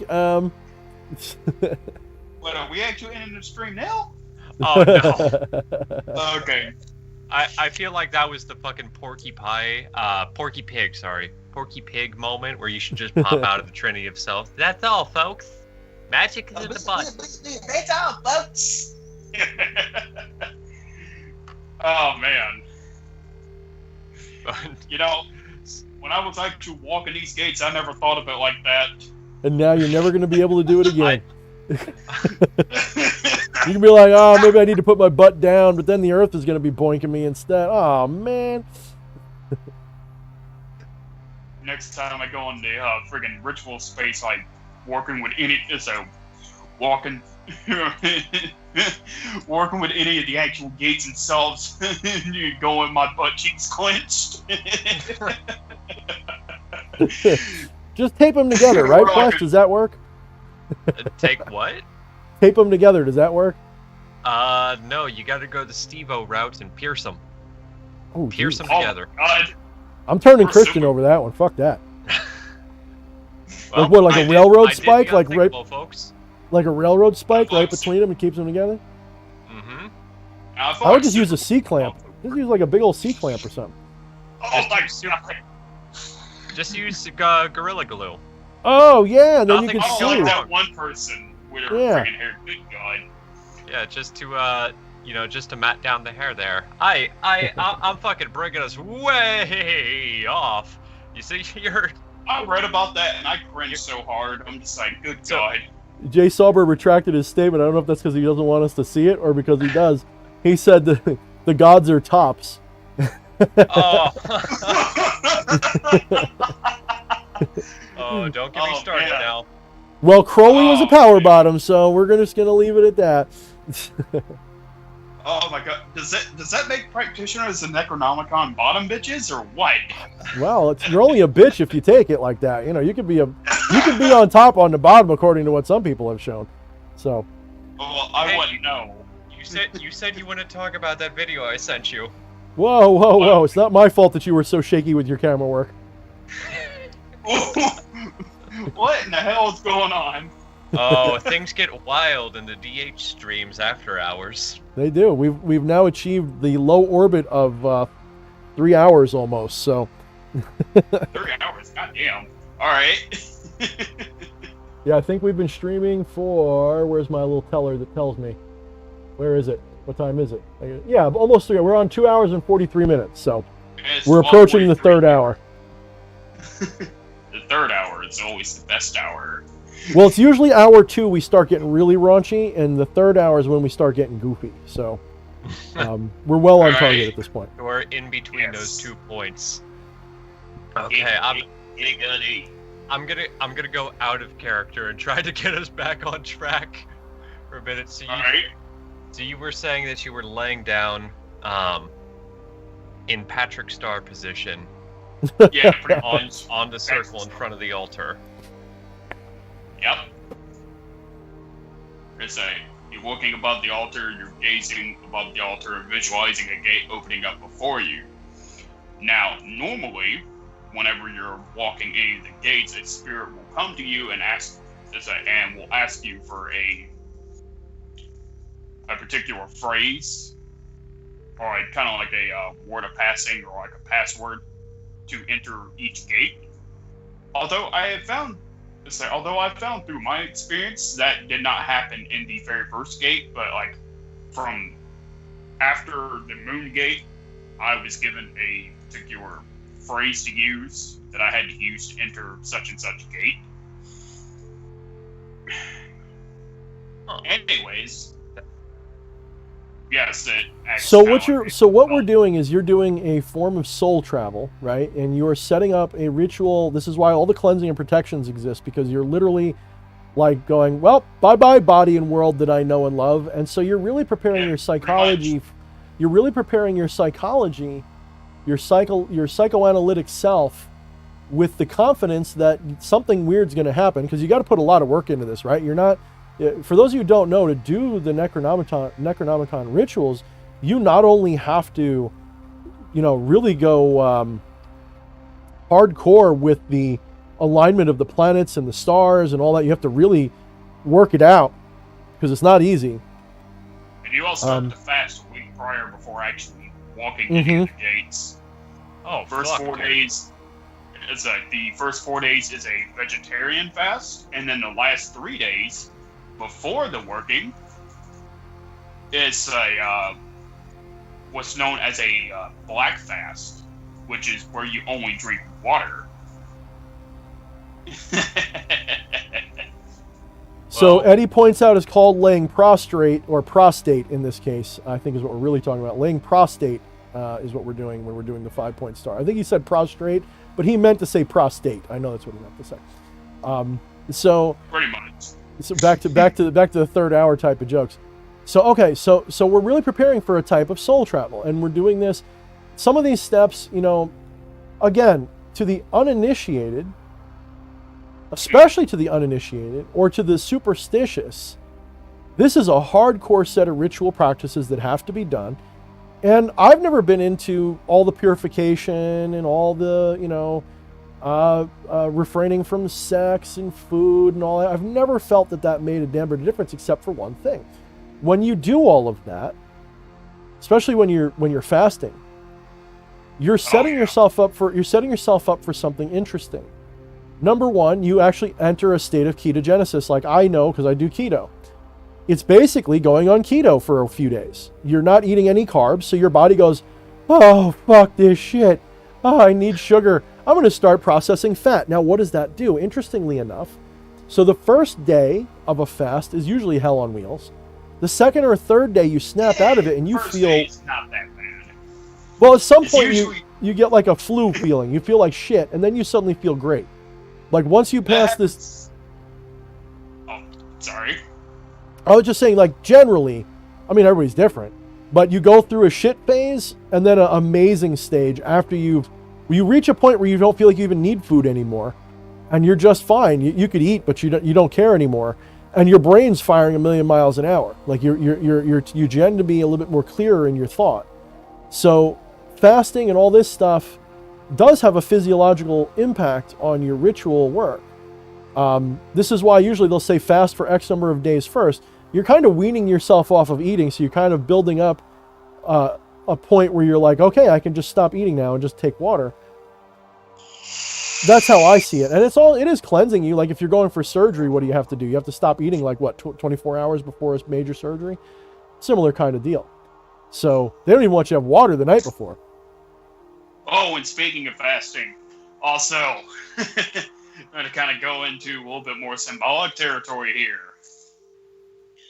See, like with the initial gatewalking, if you guys actually read the Descent of Ishtar, she basically had to pass through 7 different gates in the underworld before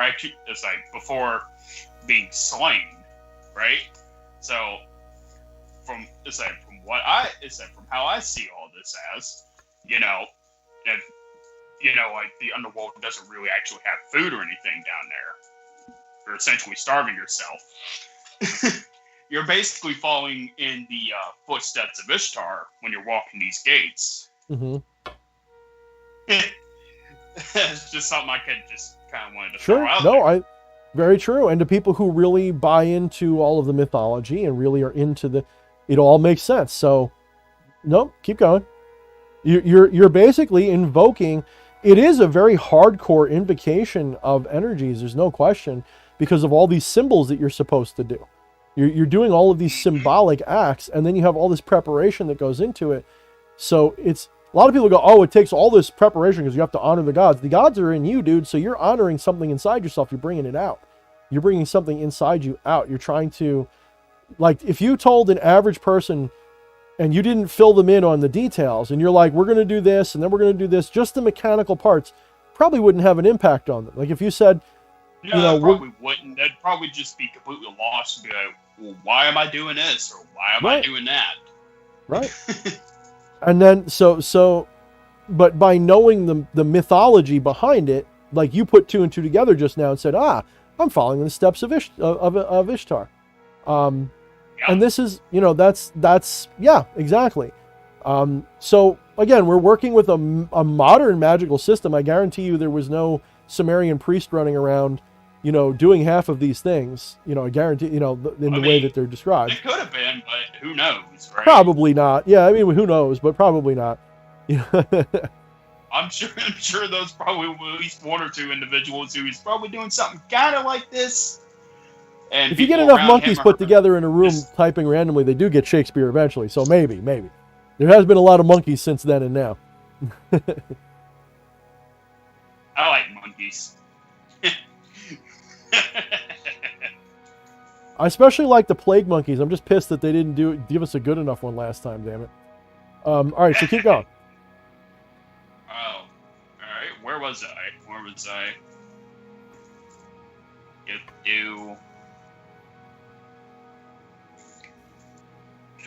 Trying to regain my thoughts here. Dark Lord Sparta says, why is my ass up to the gods? He must have just caught up to that part. He must be behind. Yeah, good question there. What was his name again? Dark Lord Sparta. I would actually add, don't forget, we are all the specific, I think it's called Devil May Cry reference? It is. We are all diadomes or whatever they call it. And diadomes are beings that the first thing to evolve in our physiology is an asshole.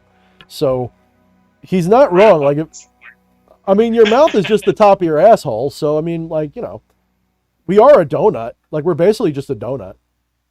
So are we all assholes from, like, that perspective? We are. If you look it up, what human fetal development does, you first a little clump of cells, but the first thing to develop as an organ is an asshole. So look it up. It's pretty amazing. We are all assholes long before we're anything else. So before your heart forms, before your brain forms, your asshole is the first thing, and your mouth is connected to your. So you're basically a donut. On top of all that, you're a donut asshole. That's what we all are. So if we go by Krispy Kreme, are we basically engaging in cannibalism then? Maybe. Yeah, maybe. It's maybe in a way. This is what I mean, guys, when I say I'm irreverent. If you're not irreverent a little bit, I think you're doing it wrong. If you take it so seriously, it turns into a superstitious, dogmatic religion. You have to be a little irreverent about all of this. If you take it too seriously, I think... So kind of like organized religion in general. Yeah. Don't get me wrong. You can still be very respectful. I don't talk like this in front of the spirits very often. King Paimon, maybe. He gets a kick out of it. But for the most part, I'm not like that. But I do this because to communicate this stuff to you guys, if I didn't do this, I would get sick of myself really quickly if I was always some fucking, saint-like motherfucker.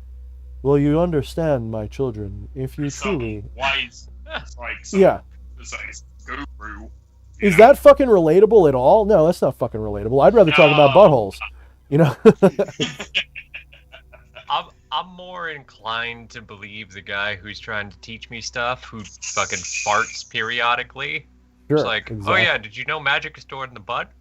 Then the guy who says, my child, have you considered that magic may be stored nearest the prostate?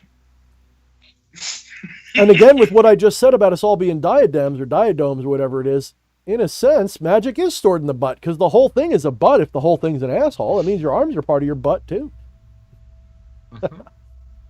And I mean, you know, hell, if you can even look at the Milky Way, it's one giant cosmic asshole. there you go. Yeah. And cereal with milk in it is just milk soup. You know, it's fine. So Pretty all right. much. So let's keep going. So we're laying there. We go on our little astral soul journey, and Nana is the moon, which in every other magical system, in every other magical system, the moon is the receptive feminine. Is that what this brings to you? Does it bring you in tune with the receptive feminine part of yourself? I would say yes, because like the moon does in fact tie in real heavily with the emotions. Mm-hmm. It is also said that Nana is the knower of the secrets of the tides, Mm-hmm. in which the moon, the moon also does like affect like our tides and our waves and stuff like in the ocean, just like how it can also affect our bloodstream as well, especially for women when it comes around to And all the women folk will say our menstrual cycles and stuff, right? Yeah, that I was just gonna say that time of the month, but yes. The correct term is menses. It sounds like a South Park reference, but I feel like it's not. My wife's gonna come over with the own staff. She's been working on hitting me with it any minute now. Stop talking about these parts. Yeah, if DH goes unconscious on stream, then we'll just pitter patter it out. Yeah, just Finally, Thorne shut up for the first time. But I like hearing you talk. I love hearing me talk too, apparently.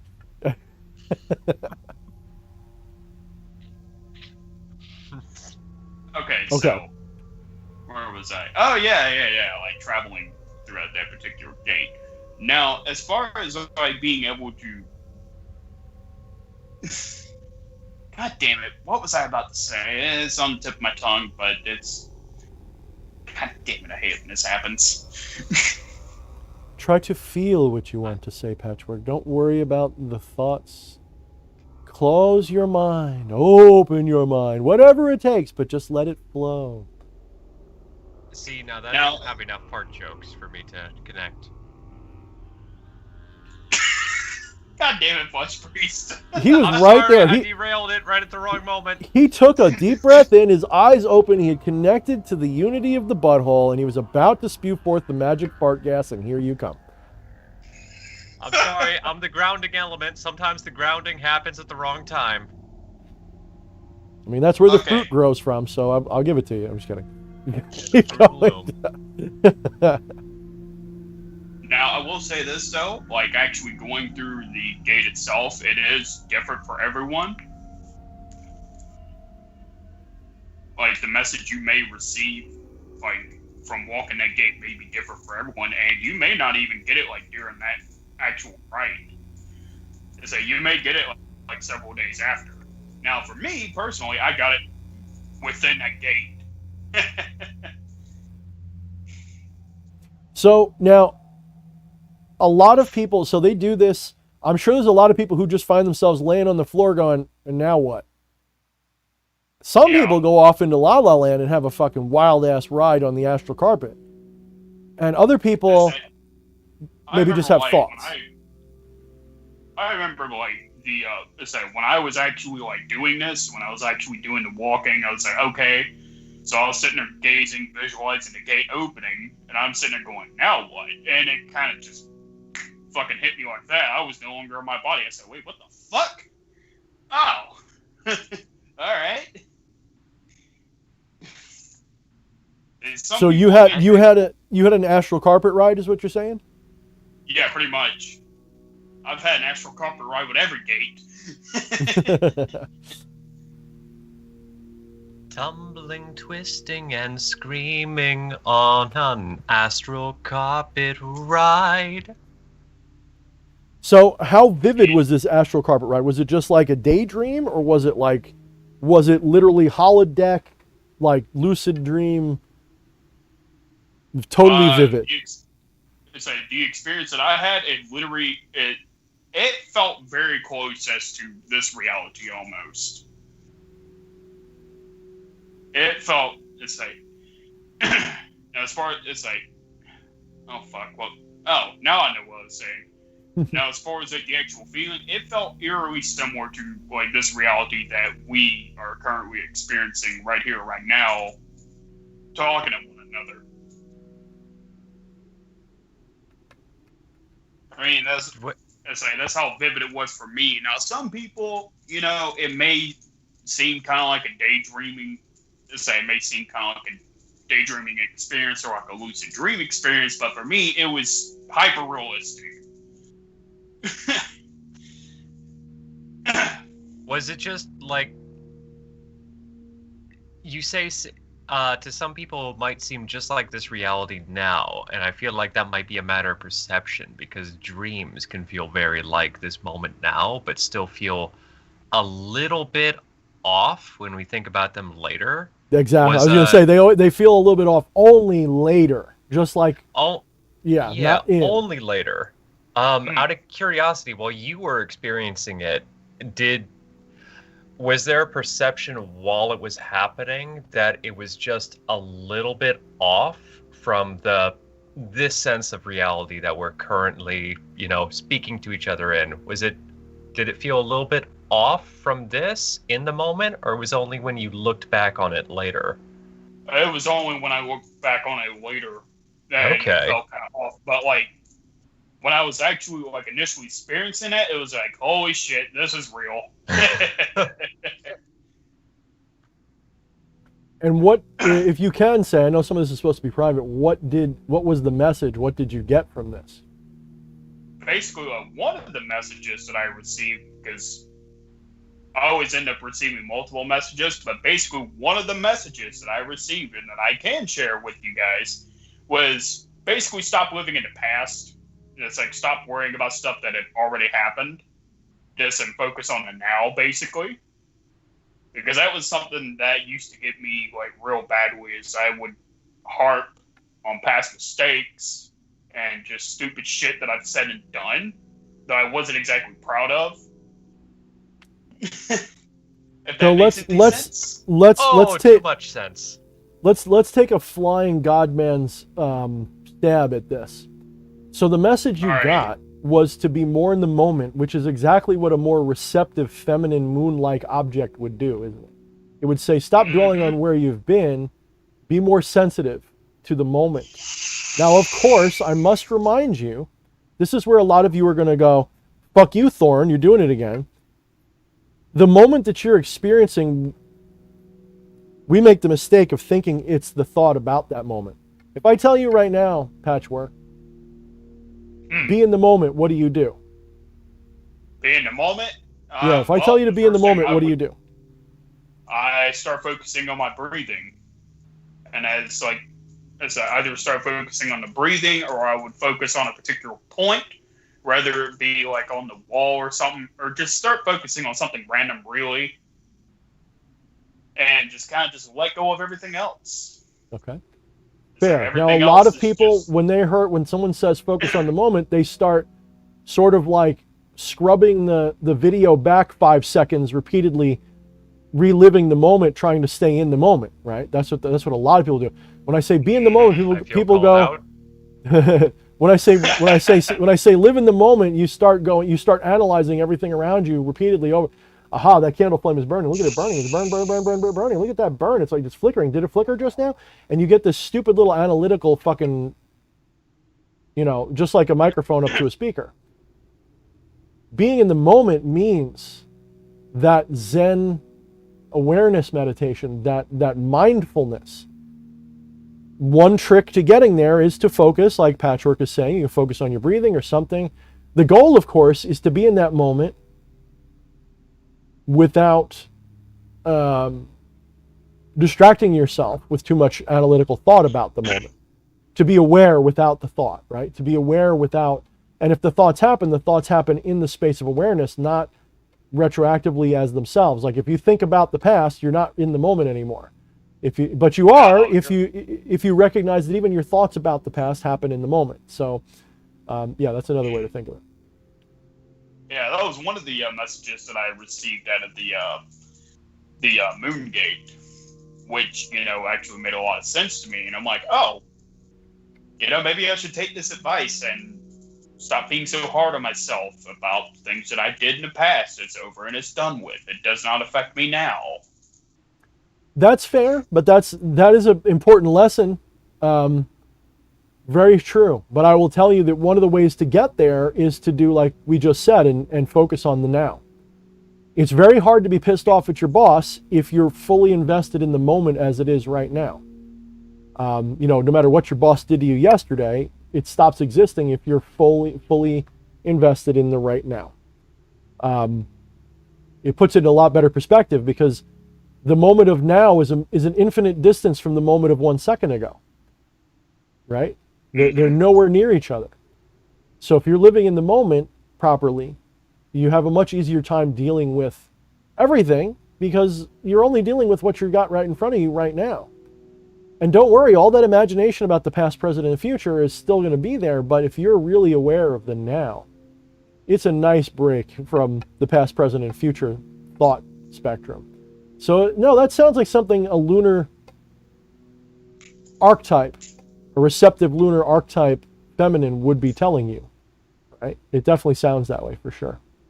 So I think we are running low on time now. We should have probably called this a little while ago, but we're probably going to go another, like, what time is it now, Fleshy? Let me see. It's 1:05. Yeah, so let's go, let's wrap it up a little bit with Patchwork, and we'll say goodnight to Patch, and then we'll do a buy our crap segment, and then we'll say goodnight to everybody. So Patchwork, like we've said before, you're not really a creator so much. You just kind of like hang out and participate in stuff, and you're working on it, but you're not there yet. You're not into that yet. You're more like you're just doing this for the doing. Yeah, I still get extremely camera shy. So Extremely understandable. Well, if people want to contact you for guidance about at least, obviously you might say, well, go check out Magicology and his books, but if people wanted to talk to you directly about this, can they reach you, or do you want to keep it off that? I mean, I do have a Discord, which is simply just Patchwork at 0013. Okay. So, guys, if you have also questions for him about anything to do with it, and you want him to set you a direction, that would be a good thing. Hellspine says, Patchwork, you're the man. So, thank you, Hellspine. I will try my best to answer questions, but if I don't know, then I'll try to look into it. If that makes any sense, because there is like some of the stuff that I am learning about, but like when like working with either any of the 50 names or working with the Watcher or walking any of the gates, I should be able to help out. Hey, that is so fucking respectable. I love people who say, I don't know, but let me look into that for you. Or I know somebody who does. That's a good sign. Ishara Nocturnalist is saying that Sin is lunar and male. Now, you can correct me if I'm wrong too. Is Nana male or is it female? Nana is definitely male. Yes. Oh, I did not know that. Okay. A male entity. Yes. Oh, okay. I did not know that. Okay, so that's interesting. He's also the father of the Zonai. Okay. Just kind of throwing that out there too. Okay, interesting. And he's the oldest. Yeah, some of this stuff I'm not as familiar with, like I said. So the moon has always been a feminine archetype to me. So. So, okay, so if people want to reach you, they can find you on Discord. And Patchwork, thank you so much for coming on tonight. And, don't worry about being nervous. We all had to be there. I mean, if you see, you don't see any of my videos from when my channel first came up, so.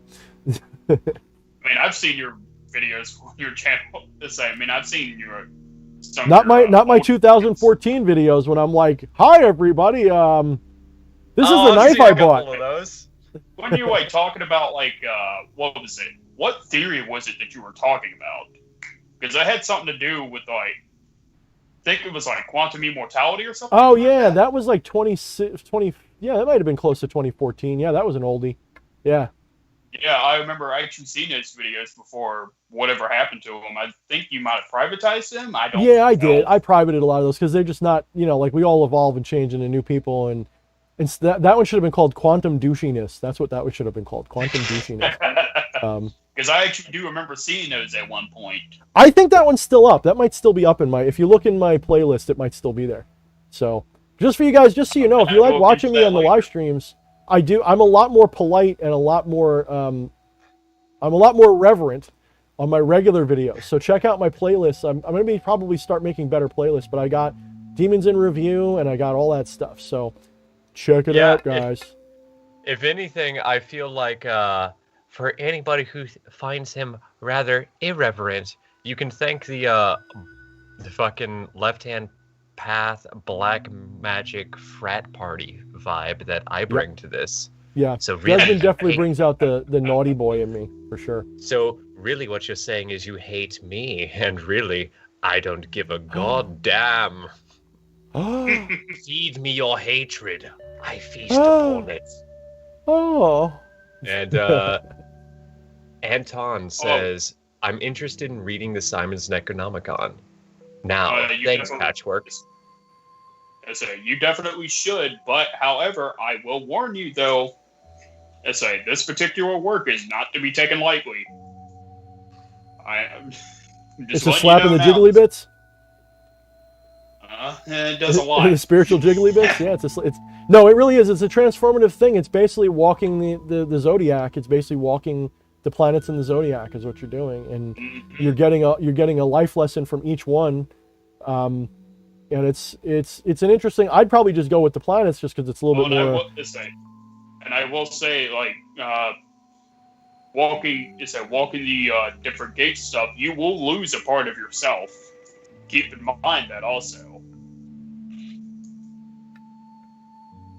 Well, technically, all forms of enlightenment are a wiping away, not a gaining. So remember that too. The parts you lose are the parts that aren't you. Completely initiating through this book entirely, I'm talking about walking both the planetary gates and the zodiac gates, which are the gates of the Azanai, which is what I'm fixing to start working through.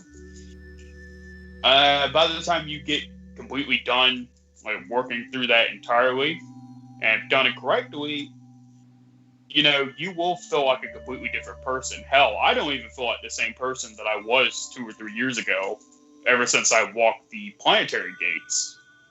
Eddie, put that in the new channel. Put that in the isms channel when we get it. If your magic isn't a smack in the jiggly bits, you're doing it right. You're doing it right. Oh, I'm happy you brought that up. If you didn't, I was going to. Time to make that channel. We're going to do that channel. I want anybody who's got isms, good or bad, as long as you know what an ism is. An ism has to be like a goofy, retarded, ridiculous sounding thing that actually has some kind of value to it anyway. It could be funny. It could be completely comedy. It could be serious. It could be so long. You'll figure it out. Blend of all of them. Yeah, exactly. Like when you see a new age love and light yoga pants person who's just totally flaky. No, there is not a whole. I will say this also. There is not a whole lot of love and light in the Necronomicon. No. There's a lot of fucking shadow work in this particular tome. If you run into one of those people, just tell them to go sniff a quartz. That's the one my wife loves. She's like, yeah, sniff a quartz. Go sniff a quartz, you love and light yoga pants fool. So, all right. So Patchwork, thank you so much, and get into Patchwork's DMs as quick as you can. He'll be there for you. And hopefully you don't go crazy with all the people DMing you, or hopefully you do. Maybe that'll be more fun. So thank you, Patchwork. I will. That'll be the next gate. We're going to bounce you out. Any final word, Patchwork? Any final patch to put on the work? Oh yeah, when closing down the ritual space after walking one of the gates. All right. Basically, what you're going to do is you're going to dismiss all of the spirits that took part, give them thanks. And what I would recommend doing, like, as far as like banishing any energy that may have came about like during your working, talking about like anything that could potentially be harmful or try to attack you, what you're going to do is you're going to recite off, it's like flip to the Magan text out of the Necronomicon and start reading out the Descent of Ishtar up to the particular gate that you have walked. Like, for example, if you're walking the first gate, you're going to read up until the point of enter the first gate, recite it out loud. Or it's like if you still feel as if something is off, like something is lurking, like there isn't like something there that isn't supposed to be there, I would also recommend reciting off the exorcism of the Crown of Anu. And that should completely disperse anything that may try to cause you harm. Like after you get done with walking one of the gates. Because it's like doing these rituals, you will attract a lot of bottom feeders. So we're going to want to feed off your energy and feed off the energy that you have created. Yeah, I don't think anybody should get into this lightly. This doesn't seem like first working material. No, it is not. Now, as far as like any magical, as far as like getting into like ceremonial magic in general, I myself should have got into something a bit easier. This is like, as far as like ceremonial magic, this is like my first like ceremonial magical system that I got involved in. It's not the one I would tell people to start with, that's for sure. So, no, it's not. So, all right, Patchy, we'll see you maybe next week or something. Hopefully you do good. And let me know how everything goes. So, until next time, let's give him the old heave-ho. Goodbye, Patchwork. Fucking we love hail you, dude. Hail you. Hail. All right, let us remove him from the call so that we may sell our crap and talk shit about him, because he will obviously not be able to hear us if he's not. I mean, he will hear us. Of course he will. All right, Patchwork's cool, right? Everybody, let's give him another. Let's give him another round of lovies and let's give him. It was his first time trying to do a real live stream, guys. So we love him. We love him for coming. I think you need to remove his video feed, although that I do. That we could leave that. Oh damn, that's like a super photogenic photo that he left off on though. Damn. He's all happy. He's like, I did it. Oh, he's gone. So we're gonna do the obligatory buy our crap segment. And I will forgive you if you want to leave at this point. We are not done talking magic, but we're kind of done talking magic. So we're at the buy our crap moment. We do this for fun, but I do have Etsy, and I do have other things, and I do have my books. If you're not sick of hearing me pontificate, I have 3 wonderful books that are in print. I have Become the Maelstrom, which is probably the first one you're going to want to read, which is a complete system of magic, top to bottom, for someone beginning to learn magic. And it's a big fat-ass book. Everything, there's 2 columns per page. This ain't small. It's well over 160,000 words. It's a big-ass book, and it teaches you most, not all, the fundamentals. You should still, honestly, magic is one of those skills that you can pick up from a book, but you got to practice your ass off. You really should get some kind of guidance somewhere along the way. And to that end, I also have a weekly training program right now, which is a live training course. For $20 a month, you can join on Discord. We have a live class every week. And if you're into that, we do everything in there. I have actually a free example of one of those sessions that was just put up this week. Check it out. It's probably the video just before this. It's a 2-hour video. Yeah, that was your most recent video, I think. Yeah, it was. And people don't like, here's the dealie, okay? I was talking to one of my spirits, I won't say which one, and I asked them, first I asked one a few months ago, and not even a few weeks ago. I was like, I need to have some I'm having a problem, like my business is not doing as great. And he's like, well, you're often talking from firsthand experience, which is great. But people seem to, not seem to, that's my own interpretation. People seem to be more interested in the spirits themselves, not in the lessons and things or something. So I'm finding when I put up a video, how to charge crystals, it does okay. When I put up a video, Belial farted in my face and it smelled like sulfur, people go, oh, I want to watch that video. Make sure you put the red circle with the arrows in the thumbnail. Exactly, right? So it's weird. It's like people suddenly want to watch. So I do encourage you guys, though. Don't, one of the things that can probably happen to you that's bad is this can become just a story. And I urge you guys to explore this for yourself. If I just wanted to write fiction all day, I wouldn't have to do magic. And I'm not saying that the stories are fiction. I'm saying that it might as well be. If you're not having your own experiences, you might as well just be hearing somebody telling you fairy tales. And I don't like that idea. I don't like the idea that all you're interested in is the fairy tale side. That being said, I am working on a book that's more about that kind of stuff, but I want you guys to learn to do your own magic. Everything that I do, especially if you read Become the Maelstrom, one of the first things I do is to don't treat what I'm telling you as anything more than just inspiration to find your own path. I'm not trying to tell you that the way I'm doing it is right. So I really encourage you guys to please look and learn. And a lot of you guys go, oh, I'm an old hand at magic. I know magic up and down.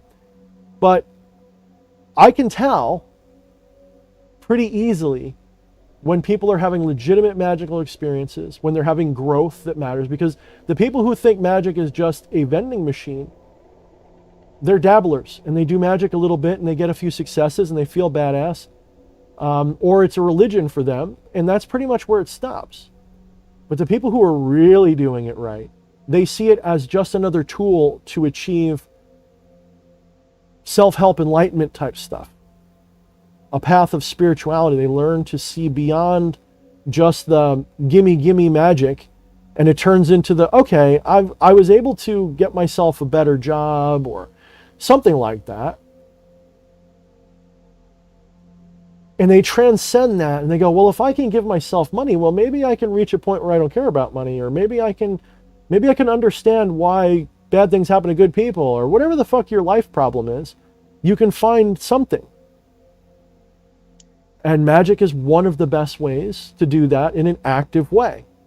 It's not the best or only, but it's one of the best. If you're going to do something active, magic is a good choice.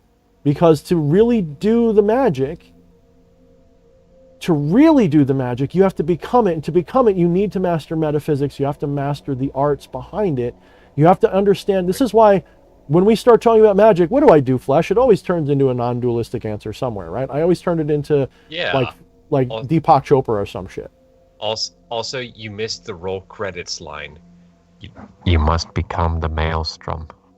Oh, yeah, you must become the maelstrom, not just pretend you're... Yeah, exactly. That's why I named it that. So, you guys who are here and like this stuff, don't just come here to listen to my stories about what happened with Belial and me, or what happened with Lucifer and me. Don't just come here for their words, because that stuff has to travel through the medium of me. And if I wasn't a good medium, or if I wasn't aware or wise enough to recognize what they were saying as wisdom, it wouldn't help. So I'm trying to get you guys to learn how to do this for yourself. I'm trying to get you guys to learn how to be your own... I don't even want to say D.H. Thorne. That's even more conceited than I like to get. I want you to become your own gurus, because that's exactly what you are. Learning magic is one way to do that. It's not the only way, maybe not the best way, but it's one of the better ways. So you can correct me if I'm wrong here, but we don't want you guys to need these videos by any means. We want you guys to come to these videos just because you find us entertaining. Yeah. I mean, maybe I say it in a way that you never heard before, but that's all I'm saying. Is I'm not... People have said, Thorne, you're a guru. Thorne, you're a master. Thorne, no, I'm not. I'm some guy in a fucking, in a kimono getup telling you guys non-dualistic things that you can find from anywhere. Okay? But I'm telling you the things in a language that I hope appeals to you so that you'll laugh and remember magic is in the butt. And D.H. Thorne said that we're all butts when we're born because we're all diadomes. And that means that we're all kind of like this one thing. And maybe somehow in wrestling with that joke, maybe somewhere in that joke, a twinge of a moment of just going, oh shit, I never thought of it that way. Does that mean that my mom's an asshole too and that I'm an asshole? Are we all assholes? Oh, maybe we're all one thing after all. And the joke will just kind of land and it'll hit just right. And maybe somehow you'll get it somewhere along the line. So anyway, guys, I have a lot of things going on. Hopefully you guys are interested in any of it. If you want to sign up for my weekly classes, go to Patreon. It's the third tier that I have available for $20 a month. The beauty of it is if you can't make the weekly sessions, and trust me, I'm way more on point. Go watch the video I just did about it. It's way more like a classroom. I'm way less goofy. You can actually rewatch them all if you join that tier because they're all going to be listed for you in the Discord, and I will be posting them every week on Patreon. So don't worry about missing the class. You can still watch them. Even if you like work nights, you can still join the class. Now, I'm about to do a night class too, maybe. I might do it, but it takes a lot out of me because these classes are 2 hours long, and I hate repeating myself over and over every week. So I might do a night class, or I may just make some other thing where you can watch the videos later for less or something. Maybe I'll release them later as training videos. I don't know. But for now, if you're interested, join the class. It's open for up to 22 people. Usually we have between 5 and 10 people, so it's not too crowded. You get to ask some questions. And lately we've been focusing on chakra work. So hopefully that's of interest to you, but we're going to move on. I'm trying to build people up with a repertoire of skills in meditation and transcendental stuff to get them started. So hopefully that appeals to you guys. All right. So any final words, Fleshy? Did I miss anything important? No, I think you covered pretty much everything. I'll make a plug in my own self-interest. Me and Eddie Romanov are gonna be doing that. I'm cutting your feed. Black Magic musical audio discussion probably on Tuesday, probably in the Discord. So join the doobly-doo, hang out with us in all the other free times that we're not streaming.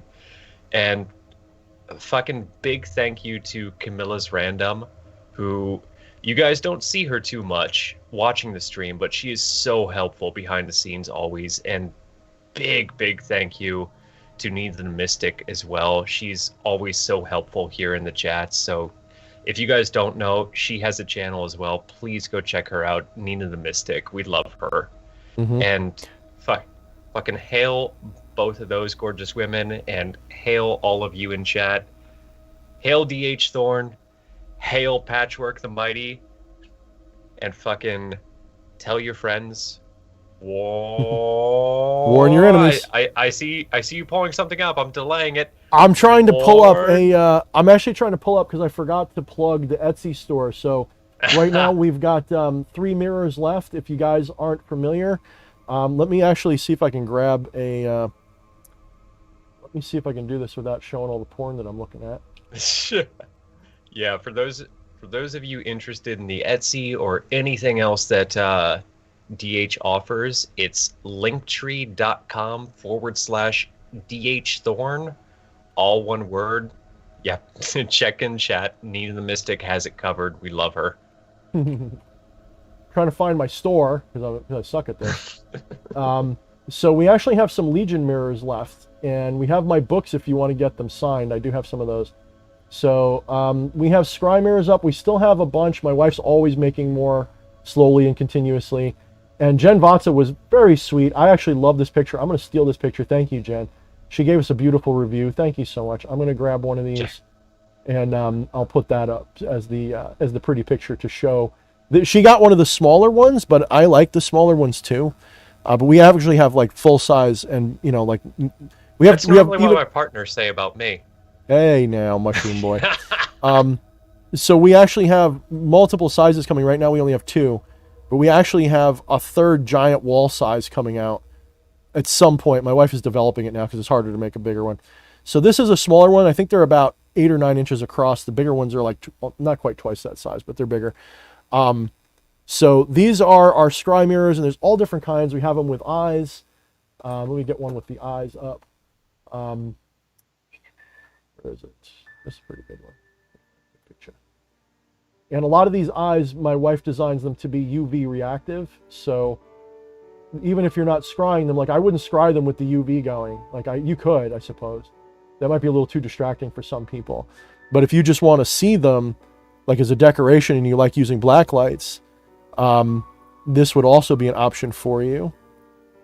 So here we go. This is one with the Legion eye on the top with black light reactive paint in it, so it actually glows.